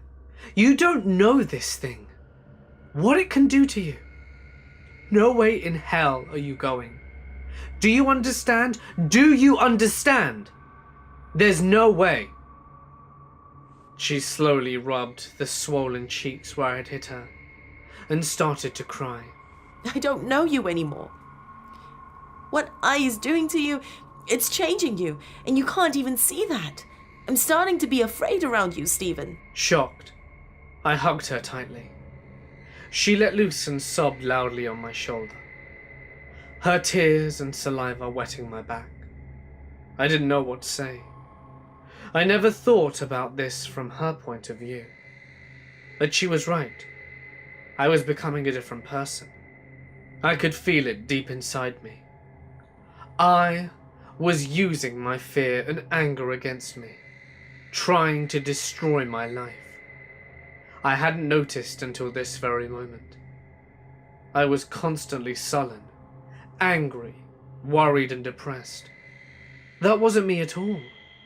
That son of a bitch was using my own emotions to weaken me, to divide me from Jules and everyone I cared about, to divide and conquer. I saw that clearly now, like how that phone call had changed my behavior. There was something about him, something, I don't know what to call it, a psychic link maybe. Who knew? But Jules was absolutely right. I had been changing, and not for the better. Just then, Jules' phone began to ring, and my heart stopped. Jules paused and looked at me. Don't answer it. Please, Stephen, don't answer. I said that I was sorry, but I had to. I have no idea why, but I just had to answer it. I was compelled, and felt panic at the thought of not answering her damn phone. I was manipulating me again, no doubt. I got up, walked to the living room and picked it up. I looked at the incoming call. Yep, it was my number. I briefly thought about not answering it, but I knew that if I didn't, I would drive us crazy by constantly calling it. He had me, and he knew it. This was all a design to get me to come back to my apartment. I got furious at that thought. My helplessness and the pain this was causing Jules made something snap inside me right then and there. Bloody red anger welled up inside of me like a titanic wave that crashed through my self-control. I started to shake. I was so pissed off. I could feel my lips pull back into a teeth-gnashing frown. No more, you prick. No more! I have had enough of you! I mashed the screen to accept the call and put the phone up to my ear as before. The price must be paid. The price must be paid. That did it. Right there, I snapped. I kept thinking, no more, no more. All my pent-up anger and fear was now flying out like a laser bolt and turned into a rage so strong, I gripped her phone hard enough to crush it. Screw you, screw you. What are you gonna do, huh? Call me up like a coward and troll me? Well, screw you, you pathetic halfwit. I'm not afraid of you. I will destroy you. I will screw your world up so badly, you'll crawl back into that hell that you were shat from. You are a worthless piece of shit.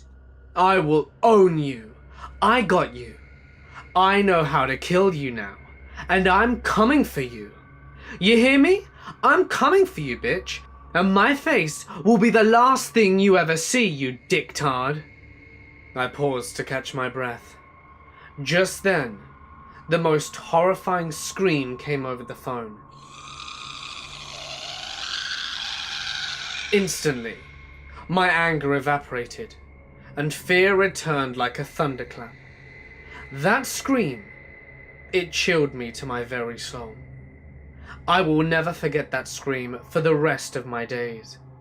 It was so bad, so horrible, that all I had felt a second before was gone, replaced by a fear so primal that I wanted to run and hide in a hole somewhere.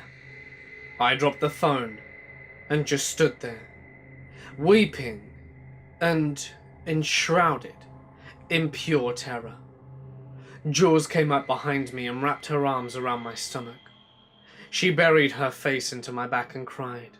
What are we going to do, Stephen? I am going to kill that thing. I swear to God himself, I am gonna kill that bastard. After that, we both silently walked back into the bedroom and fell asleep. The next morning, I was woken by Jules' home phone.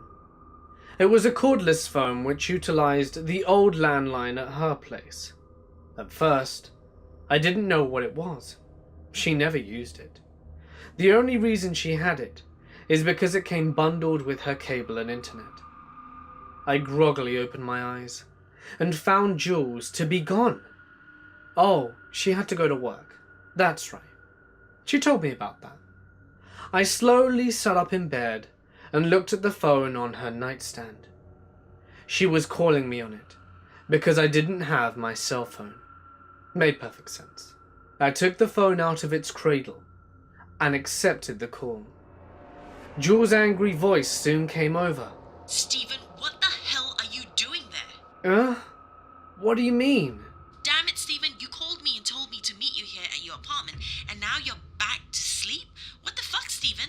I instantly woke up at that point. What the hell is she doing there? I told her specifically never to go there. Honey, I don't know who called you, but it wasn't me. Get the hell out of there right now. Right now, Jules. You're in great danger. I must have tricked you. Please, get out. What? Stephen, it was you who called me from my home phone. I saw my number. I couldn't have done that. I thought about that for a second. If she was right, then I must have found her phone number stored on my phone. Shit. Jules, listen to me very carefully. Get the hell out of there now. Please, run your ass off. Just go. I'm on my way. Alright, fine, Stephen. I'm leaving now. I'll meet you at the Tiger Mart down from your place. I'm so scared. What is happening? Okay, I'll meet you there. Just get out and it'll be okay. I'm leaving right now. I love you. I said it in a panic. Her end just clicked as she hung up. I threw on my clothes, ran out the door and jumped into my car. Once again, I floored it and flew out to the highway. I-65 North was only a handful of blocks away from her apartment, and I Grand Theft Auto'd it all the way onto the ramp, running red lights like crazy. As I was tearing down I-65, my mind focused on the call from Jules' home phone to her cell phone. How the hell had I managed that? I certainly didn't make that call. At least, I don't remember making it. Perhaps I took over my mind again and made the call from her home phone. And that thought scared the hell out of me. Because if he could do that to me, then what else? I made it to Brentwood in record time, and sped off onto Old Hickory Boulevard, and made a beeline to the Tiger Mart, not 2 blocks from the entrance of my apartment complex. As I pulled in, I scanned the parking lot and the gas pump for her white Nissan Altima. It wasn't there. Damn it. She should have been here by now. I parked near the main road and waited. Minutes passed. God, I wish I could call her. This was maddening. Come on, Jules, where are you? I sat for a few more minutes, and I noticed police and ambulance sirens in the distance, but I wasn't paying any attention to them. I was fully concentrating on looking for her white Nissan on the road. Nothing. Damn. Another minute passed and the sirens went silent. I got out my car to get a better look at the traffic passing in front of the gas station. Still nothing. Jules, what the hell is taking you so long, honey? Please get here. More sirens in the distance. And right then, I started to get a horrible feeling. Something was wrong. Something terrible. Screw it. I got back in my car and pulled out onto the main road. I headed back towards my apartment and I was getting really scared. And I mean really, really scared. Something was terribly wrong. Jules should have beaten me to the Tiger Mart long before I arrived. It was only 2 blocks away. I pulled up into my apartment complex and drove past the front gates. My apartment was located way back into the complex, and it took me a little time to get there. Speed bumps were prevalent, and as I got close to my building, my heart fell straight into my stomach. The police were there, along with the fire trucks and ambulances. They had the parking lot blocked, so I just parked my car and ran into my building, hoping that she had simply got stuck because the police had sealed the area. There were about a dozen people standing around watching what was going on, and I saw yellow police warning tape all along the parking lot and the front of the building. I started to cry with fear and panic. I ducked the police tape and ran towards the front entrance where my unit was. There were several uniformed police officers standing near the front, as well as a few plain-clothed detectives and emergency personnel. They saw me running around the corner of the building and yelled at me to stop. I wouldn't. I couldn't. I had to get to Jules. I dodged around them and headed straight for my apartment. As I drew near, I could see my front door open and officers inside taking pictures. Just then, a very strong hand grabbed my left shoulder and spun me around. The officers tackled me to the ground and shouted at me to stop and surrender, and I was handcuffed. I struggled and screamed to let go. One officer turned me over and stood me up. I was in full panic mode, crying in hysterics, and generally a total mess. I pleaded with them to let me go so that I can see Jules, and they exchanged looks. One detective asked who I was. I told them, and I could see their interest was growing. I was led to the front of a squad car and told to lean against it. I felt weak and shaky. At this point, that's where my memory falters. All I can remember is bits and pieces. I remember being told my front door was wide open, and Jules was found dead inside my apartment, and asked if I knew anything about it. I threw up. I didn't know if I fainted, but I do remember sitting on the ground while the detectives took my wallet and thumbed through it. My mind simply shut down. As I said, everything was a blur. I was questioned again and again. Why Jules and my dog were dead inside of my apartment? Where had I been? Why was my fiancée alone in my apartment? And where was I during the past 6 hours? Wait, what? 6 hours? I told them what I knew. I told them everything except anything to do with I. And I strongly remember feeling afraid to tell the police about him. They'd think I was crazy. Hell, maybe I truly was. I didn't know. It was days before I could remember anything firm. I had some memories of the police station and being relentlessly questioned. Then, I was in some hospital somewhere. I remember a hospital room and police guards standing outside the door. A doctor injected something into my IV, and then I had dreams. Terrible dreams. Not eating food placed in front of me. More injections, and more dreams. I found out much later that I was comatose, for lack of a better word, for 3 days. The police had brought second-degree murder charges against me, and then dropped them as the evidence they found exonerated me. For one, Jules' apartment had several video cameras mounted at the entrance and exits of her buildings, as well as in the parking lot. They showed Jules walking out of her door just after 3 in the morning, getting into her Altima and leaving. Using her cell phone records, they called her home phone from my apartment 6 hours later. The detectives also secured video from the Tiger Mart, showing me waiting there for 5.5 minutes before I left, obviously in a panic judging from all the smoke coming from my tires. Then, the thing that really had them in a tizzy was the condition of her and Jojo's bodies. I told them I couldn't explain. They knew I was in her apartment that night and morning.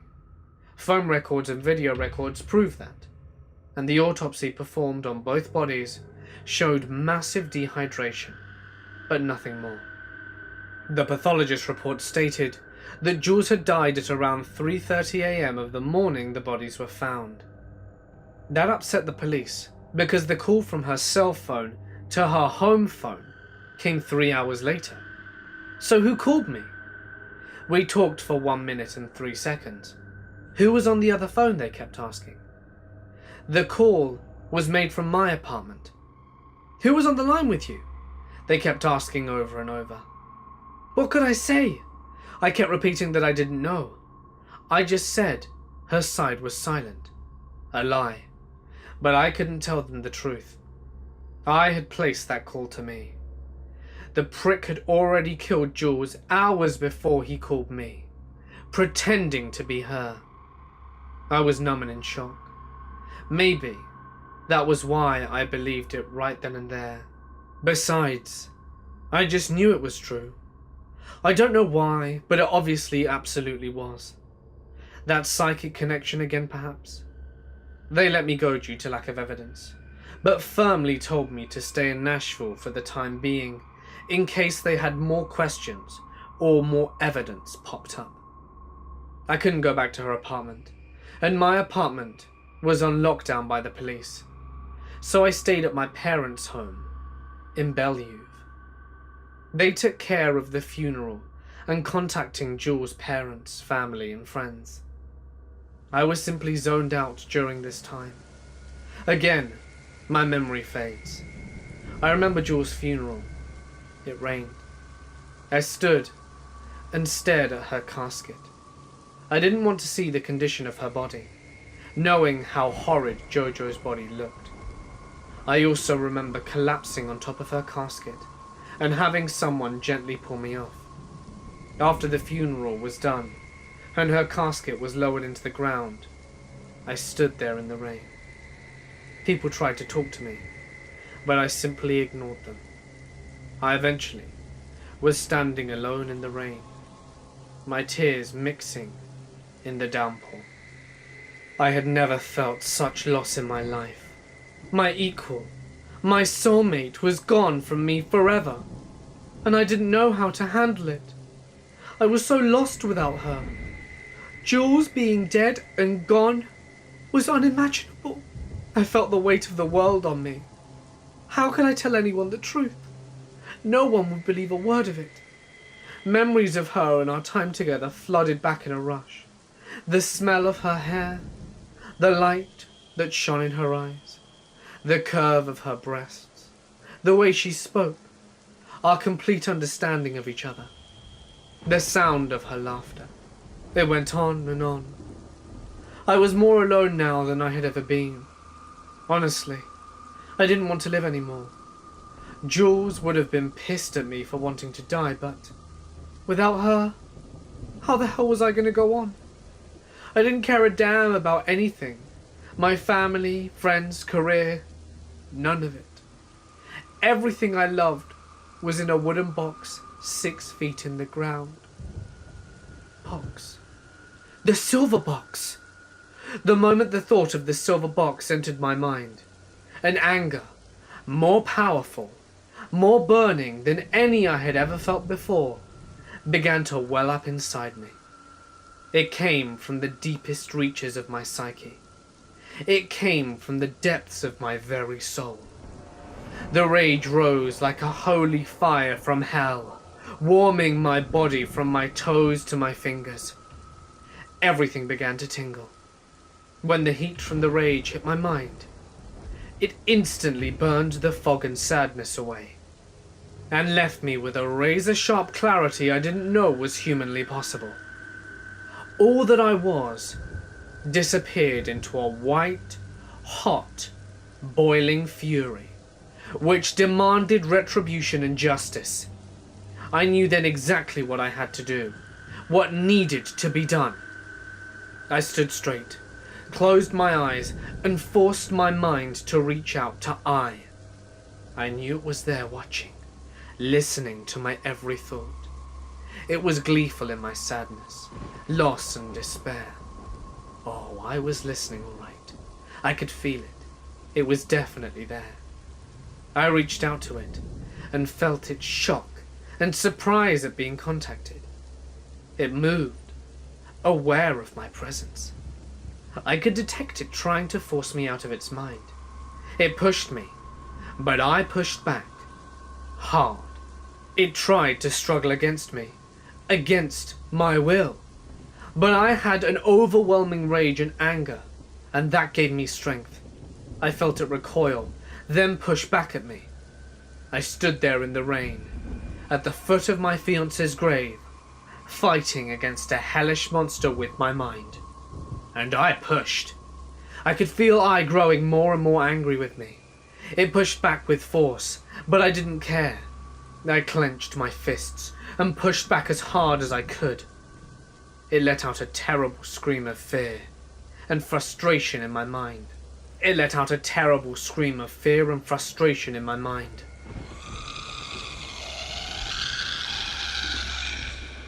When I felt that, I knew I had won.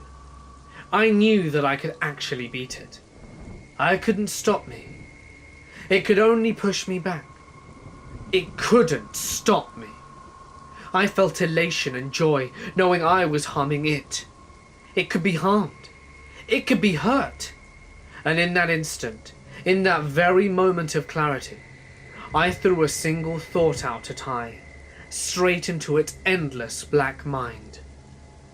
Tonight, you die.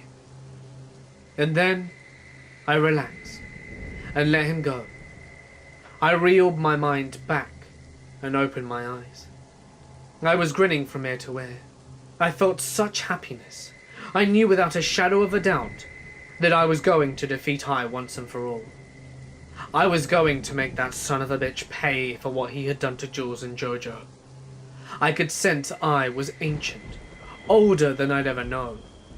But I knew for a fact that I would be the first one in its miserable existence that could harm and kill it, or at the very least imprison it. And I intended to do just that. Now was the time. I was full of energy and fury, and it gave me tremendous strength. The rain was coming down in sheets, but I didn't even notice it. I walked back to my car elated, almost jumping for joy. I had the psychotic grin on my face, and I could see in the rearview mirror when I got inside my car. When I saw it, the grin grew even wider. Something had snapped inside of me, and I would never return to who I was. I was a killer now.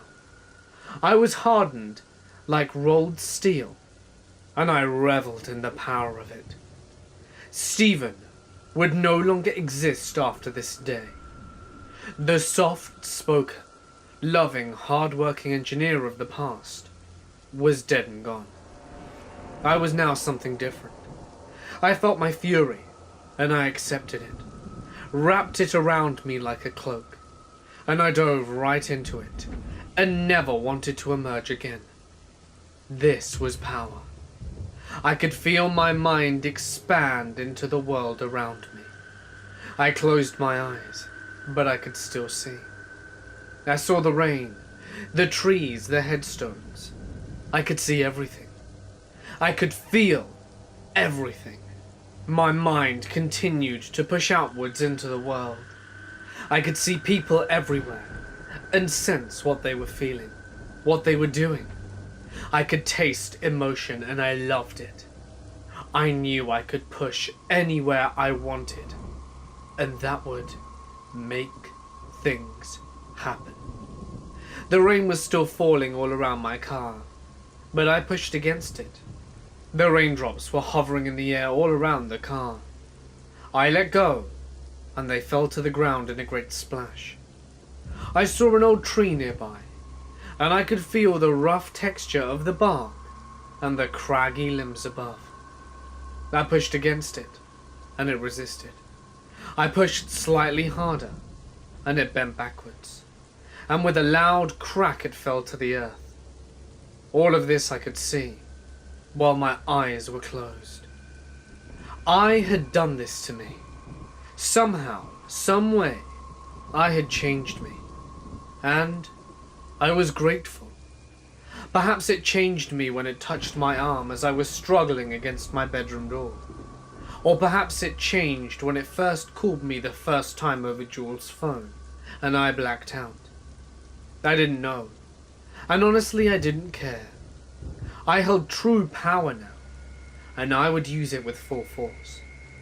I had made a critical mistake when it came after me, and I think it knew it.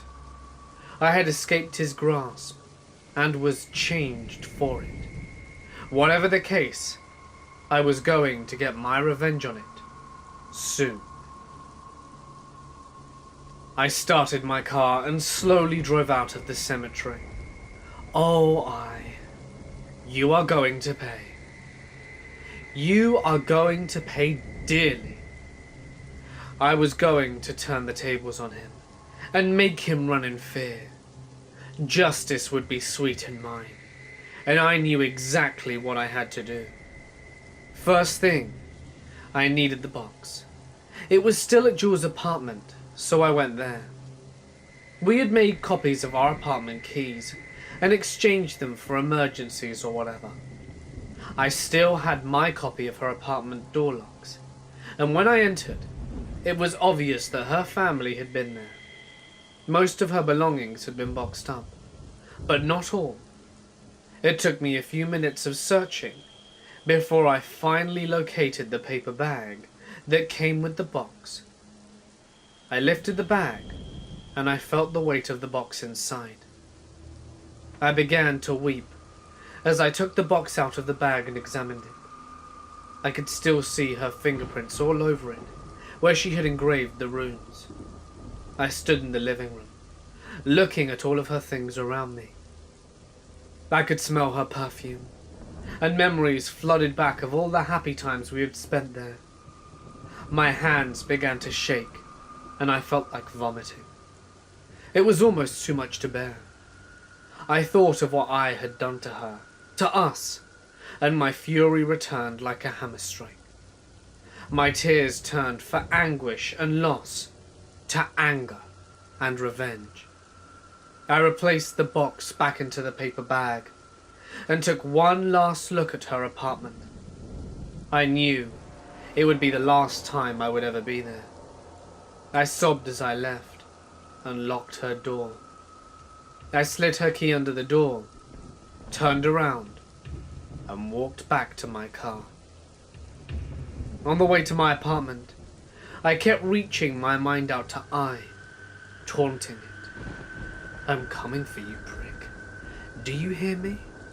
I'm coming for you right now. I could feel it stir. Its darkness grew. Not much time now. Can you feel me? Can you feel what I plan on doing to you? It's nearly time. I'm almost there. Do you have any idea how much you're going to suffer when I arrive? It resisted and tried to fight back. I pushed him down and smiled. You make this too easy, I. Too easy for me. Time is nearly up for you. I pulled up to the front of my apartment and parked my car. I could see the lights in my apartment were off, plunging it into darkness. It was nighttime now, and still raining heavily. Time's up, arsehole. I'm here. You're too late. Time to pay the piper. It angrily shot back at me. The price must be paid. I laughed back at it. Yes, you're right. The price will be paid, but not by me. Get ready. Here I come. I shut off my car, grabbed the bag and closed the door. I didn't want to get it wet, so I pushed the rain and it diverted and fell around me. I felt so strong, so powerful. I could sense my power growing by the second. Being this close to I brought my strength up to full. It was the source, but I was the weapon. I was giddy with excitement at the fight about to begin. Oh, how I was about to pay. I calmly walked up to my front door. I wouldn't need my keys. I gently pushed against the tumblers in the locks. It clicked back, and the door slowly opened. The interior was dark. Good. The darkness made me stronger. And as I walked inside, I could feel a sort of pressure, as if the air was dank, like a warm soup. It was heavy and oppressive, and I closed the door and locked it with my mind. I sat the bag down on the floor next to my sofa. Even without the lights, I could see I had been busy. He had ripped all of my belongings to pieces. There were claw marks everywhere. Pieces of everything I owned were strewn about the place, and I couldn't care less. It could all be replaced, but Jules and Jojo could not. Aye, come out and play. I've missed you so much. For a moment, I didn't hear or see a thing. It was hot and humid, and I began to sweat. Come out, pretty girl. Come out and play with me. I suddenly heard the whispers. There you are. It's been too long. Are you ready? I couldn't locate it, but it was with me here, somewhere. Shit! It was behind me. Before I could turn around, it hit me in the back. Hard. I literally flew across the living room down the hallway and slammed into the far wall of my bedroom. My body cratered the wall. Only the studs kept me from crashing completely through it. I hit the floor in a lump, stunned by the attack, and I felt blood trickle down my neck from a wound on the back of my head. That was a good one, I. You got me there. But now it's my turn. I stood up and found I only feet away, lurching at full speed, its bent and twisted arms growing towards me. I reached out with my mind, searching for the silver kitchen utensils. There! I lifted them out of the sink and hurled them at I, hitting him in the back.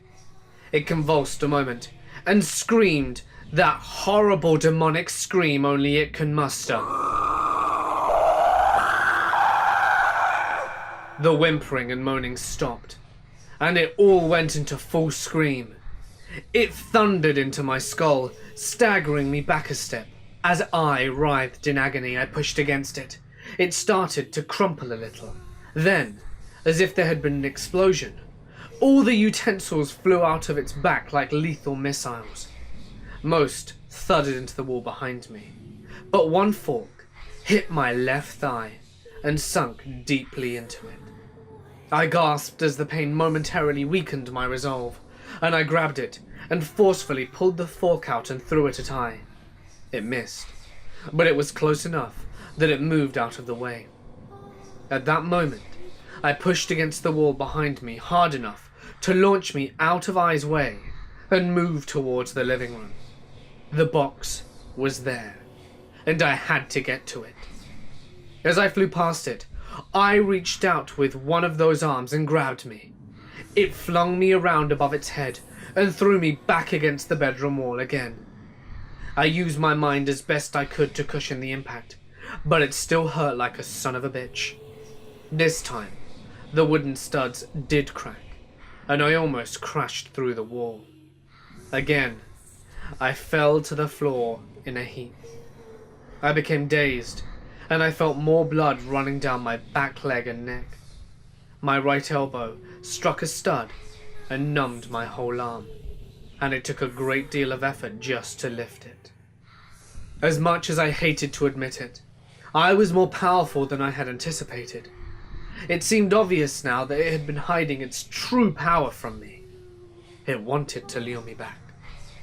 Maybe by making me think that I could take it. Now its power was fully open, and I began to worry. How? How could I have been fooled so easily? Did I know this whole time what was happening to me in my mind? Probably.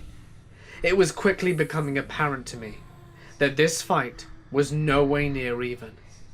For the first time, fear began to creep back into me. It launched its arm out to me and grabbed me around the throat. It lifted me off the floor with my legs dangling, and I tried to push back, but it was simply too powerful, and I was in too much pain. It leaned towards me, its head only inches from mine, and I could see its eyes open, and it had many, some bigger than others. Each glowed red. I was so close to it. I could see a red fire dancing in each eye. Then it began to open its mouth. It kept opening and opening, 1 inch, then 2, then 6, then a full foot wide and growing. Inside, its grotesque maw, where teeth would normally be. I could see dozens of those worm-like tentacles dancing around inside. They moved with hungry excitement. Just behind them was a red, hellish fire. The heat washed over me like a star, and the smell of death made me gag. As it opened its mouth wider and wider, it said to me in my mind, "The price must be paid." The tentacles moved towards my face. When they touched, they burrowed deep into my flesh. I could feel the icy coldness wriggle under my skin and through the muscle underneath. I convulsed in complete agony. I tried to scream but managed nothing but a single wet gurgle. I could see the tentacles come out of my eyes, mouth and nose. This is it, I thought. I failed you, Jules. Suddenly, I was back in Jules' apartment. We were lying in bed together, both of us naked. I was slowly tracing my fingers over her body, caressing her softly. I moved her legs apart, and she moaned as I entered her. We made love. Her body moved in my rhythm, and it was passionate and loving. We kissed deeply as we both climaxed in unison, and we continued to kiss until she placed both her hands on each side of my head and looked at me dead in the eyes and said, Stephen, now! I blinked in surprise. I was back in my bedroom, awash in total agony. I was there before me, absorbing me. Oh God, yeah. I could feel my energy being drained from me. I felt cold and more weak than I had ever known. So delicious. I had begun to envelop me, and would be completely around me in seconds. I didn't have much time left at all. Meat. I lifted my left arm and focused every atom of energy I had left. I could see in my mind's eye the paper bag in the living room. Oh God, yes, he's finally ours at last. It twitched, and I pulled. The bag started to slide in my direction. Then the leading edge caught the carpet, and it flipped it over on its side. I screamed in my mind and pulled it with all my might, and then the silver box leapt from the paper bag and flew out across the living room and into my bedroom. So delicious. I was too focused on me to notice, and the box landed in my hand, and I flipped it open. I, sensing the silver near it, withered and released me. I dropped to the floor on my ass, still desperately clutching the box. I screamed in terror, and the runes that Jules had carved on the surface began to glow blue. Tiny sparks danced around the edges of the runes, as they began to change shape before my very eyes. The runes would change into a different shape, pulse a bright electric blue, then change shape again. It followed this pattern over and over. The box began to vibrate madly, and it took great effort just to hold it in. I was desperately trying to get away from it, and the air around the room started to shift. It was as if someone had turned on a ceiling fan, and air began to flow into the box. Stronger and stronger it became. My hair was now whipping in the breeze, the dark fog-like mist coming off I being drowned into the box. I screamed in terror as it realized what I had done. The force of the air being sucked into the box was like a hurricane now. Pieces of my belongings were flying around in the maelstrom and forced into the box. The sheets of my bed flapping like a flag, then tore off and disappeared. I was in full panic mode. Its legs were stretched out across the room being pulled in. He clawed at the walls in fear, trying to escape, and I noticed small points of light appearing from his body and floating towards the ceiling. There were dozens of them. They appeared to be unaffected by the wind, and they slowly rose up and disappeared into the ceiling. At the same time, ghostly images of people were being pulled out of I and forced into the box as well. One looked dressed in medieval garb with a beard. He tried to resist the box, but his upper body and head stretched inwards and fell in. Another looked like a Roman soldier. He too fought against it but lost the struggle and was pulled in. More and more of these people were pulled out of I, each struggling but failed. Men and women from all ages through time lost their battle to stay out of the box. They screamed, snarled, and pleaded and cried as each were pulled in mercilessly. I himself was losing as well. Its legs were gone inside the box, and as was most of its body. It was furiously trying to stay out of it, its mouth gaping feet wide, and its eyes glowing a dreadful dread. It screamed and screamed, its claws destroying the wall near the bedroom door, as pieces of drywall and shredded wood were sucked in. There were more of those tiny floating orbs. They lit the entire room in a warm glow, and grotesque shadows were cast onto the walls and floor from the light. They appeared to be calm, unnoticed by the chaos taking place. It was then that the box started to grow cold. Damn cold. I could see frost growing along the edges of the box. Then it engulfed the entire box. My fingers grew numb from the intense chill, and ice from the frost met my fingers and began to form on them too. The ice crystals grew bigger and bigger as they formed along my fingers and into my hand. It was a force of will to keep my grip on the box, and the vibrations flowing into my hand became more and more violent, and my arms started to shake with effort. The runes kept changing and glowing blue. I couldn't hold onto the box much longer. I yelled in frustration, and I was almost completely inside the box now, its arms stretched all the way across the bedroom. The force of the box was pulling its claws along the walls and leaving deep, ragged ruts in the drywall. It crashed and convulsed, thrashing about. And just as I thought I could hold the box no longer, the wall beneath I's claws finally crumbled into dust, and he was fully pulled in, screaming dreadfully.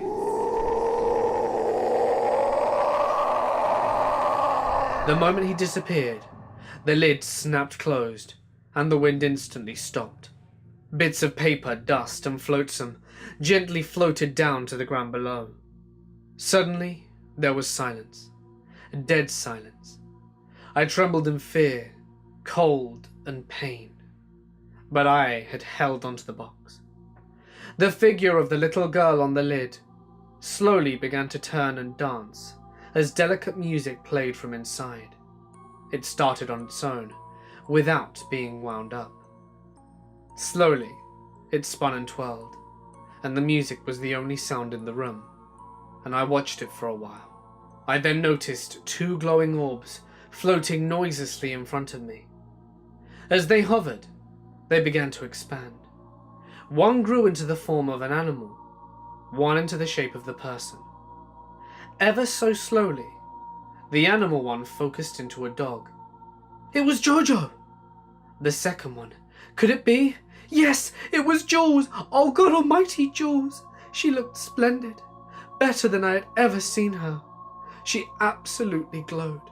And she was smiling at me. And Jojo pawed at the air. I started to sob and cry, and a long great moan of sadness came from my chest. Is it over? I asked her. She smiled and nodded, and I just sat there watching her and Jojo. I felt such tremendous loss. I want to be with you, sweetie. Please take me with you. Again, she smiled and shook her head. No. She and Jojo began to fade away. I tried to stand up to go to her, to touch her one more time, but my body was a wreck, and I was too weak to do so. All I could manage to do was simply say, I love you.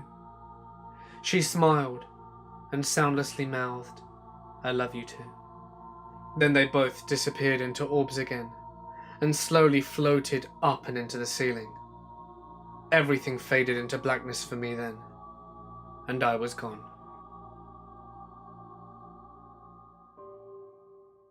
It has been nearly 1 year since that night. A lot has happened in that time. For instance, I've had 5 facial reconstruction surgeries, 2 spinal surgeries, and 2 surgeries on my left leg. Most of it was to attempt to repair nerve and muscle damage from Ai's attack. On my face, most of the motor control on the right side is gone, leaving my face limp and saggy, as if I've had a massive stroke. There remains a lot of scar tissue, and my left eye is now totally blind. It has turned a milky white colour, and doesn't react as it should when I look around. My spine was broken in 2 places, but the surgeries had fixed most of it. The 2 sections have been fused together, so that they are able to support my weight, although my mobility has suffered greatly. My left leg has some nerve damage, but it's still useful only if I walk on it with a cane. I have to take medication to be able to control the constant pain. No amount of surgery could stop that, unfortunately. Doctors told me that I've lost about 20% of my sense of smell and taste. And despite all of this, I am still grateful to be alive. Things could have turned out much worse for me. During my recovery, I've had a lot of time to think and ponder about it all. Most of my questions I will never find answers for, but some I believe I have. When I was being consumed by I believe Jules somehow reached out to me and took me away from the agony for a little while when we made love. It was so real, so believable, that it was a shock when I returned to reality. I think she took me away so I wouldn't feel the pain of being consumed, or else I wouldn't have had the state of mind to get the box and open it. I can't prove this, of course, but I do believe it to be true. As for why Jules got out of bed at 3 in the morning, is still a bit of a mystery for me. The best I can come up with is this. When I was asleep, I was completely vulnerable. I had just established his link with me, so it could have been easy for him to pass into me at that point, since I was unable to resist. Jules was curled up in bed touching me, and I believe I was able to move control of me to her at that time. Jules getting out of bed and driving herself to my apartment would have been impossible. I know she would have never done that. Once again, I believe I was using Jules to lure me back. My powers have also left me. I suppose being linked to I, as I was, the power came from him. But after he was imprisoned in the box, that link was severed, and I lost it. Well, most of it anyway. I can still sense some things, like people's auras or emotions, and I can also feel and sometimes see ghostly apparitions at times, making me believe I haven't lost all of the power. That's fine with me. During the times when I used the power, I felt as if I was slipping into something dark. A part of me wanted to create pain or gain revenge, and that is not who I am, or ever was. So I can't say I missed the power too much. And lastly, the orbs I saw come out of I believe this to be all the innocent souls it had consumed, since Jules and Jojo both appeared to me as orbs, and I believe this to be true as well. At least, they are finally free of I, and have found peace. I also disposed of the silver box with I in it. I needed to find a place to bury it without anyone ever digging it up, so I decided to bury it in a place called Long Hunter State Park. I took the box with a little girl still dancing on top of it, encased it in concrete, and buried it deep in the forest surrounding the park. It should be safe there for many, many years to come. It took so much out of me to dispose of the box, but it was worth it. I don't know how to get I back to the hell in which it came from, so burying it seemed my best opinion. I did take GPS measurements of the site, so if I ever have to go back and find it, I can. I buried it deep enough so that no one could hear the music playing out of it, which of course never stopped, even encased in concrete. As for Jess, well, she's disappeared. I have several locations of where she could have fled to. All of them are out west in Arizona and New Mexico, so I am currently on my way out there to track her down. I have decided to give her one singular chance to redeem herself, despite all the harm and tragedy she has caused. I believe in forgiveness. Jules would have wanted me to do this. I plan on telling Jess everything that has happened, and to plead with her to never try and raise anything again. If she refuses, then I will kill her on the spot. I have no choice. I will not allow her to bring another eye up from the depths again. I have a right to do this, I think. And it's much more than she deserves, really. Oh, and one more thing. I finally discovered what the song from the box was when it was wound up. It took me a while, but it's London Bridge is Falling Down. Go figure.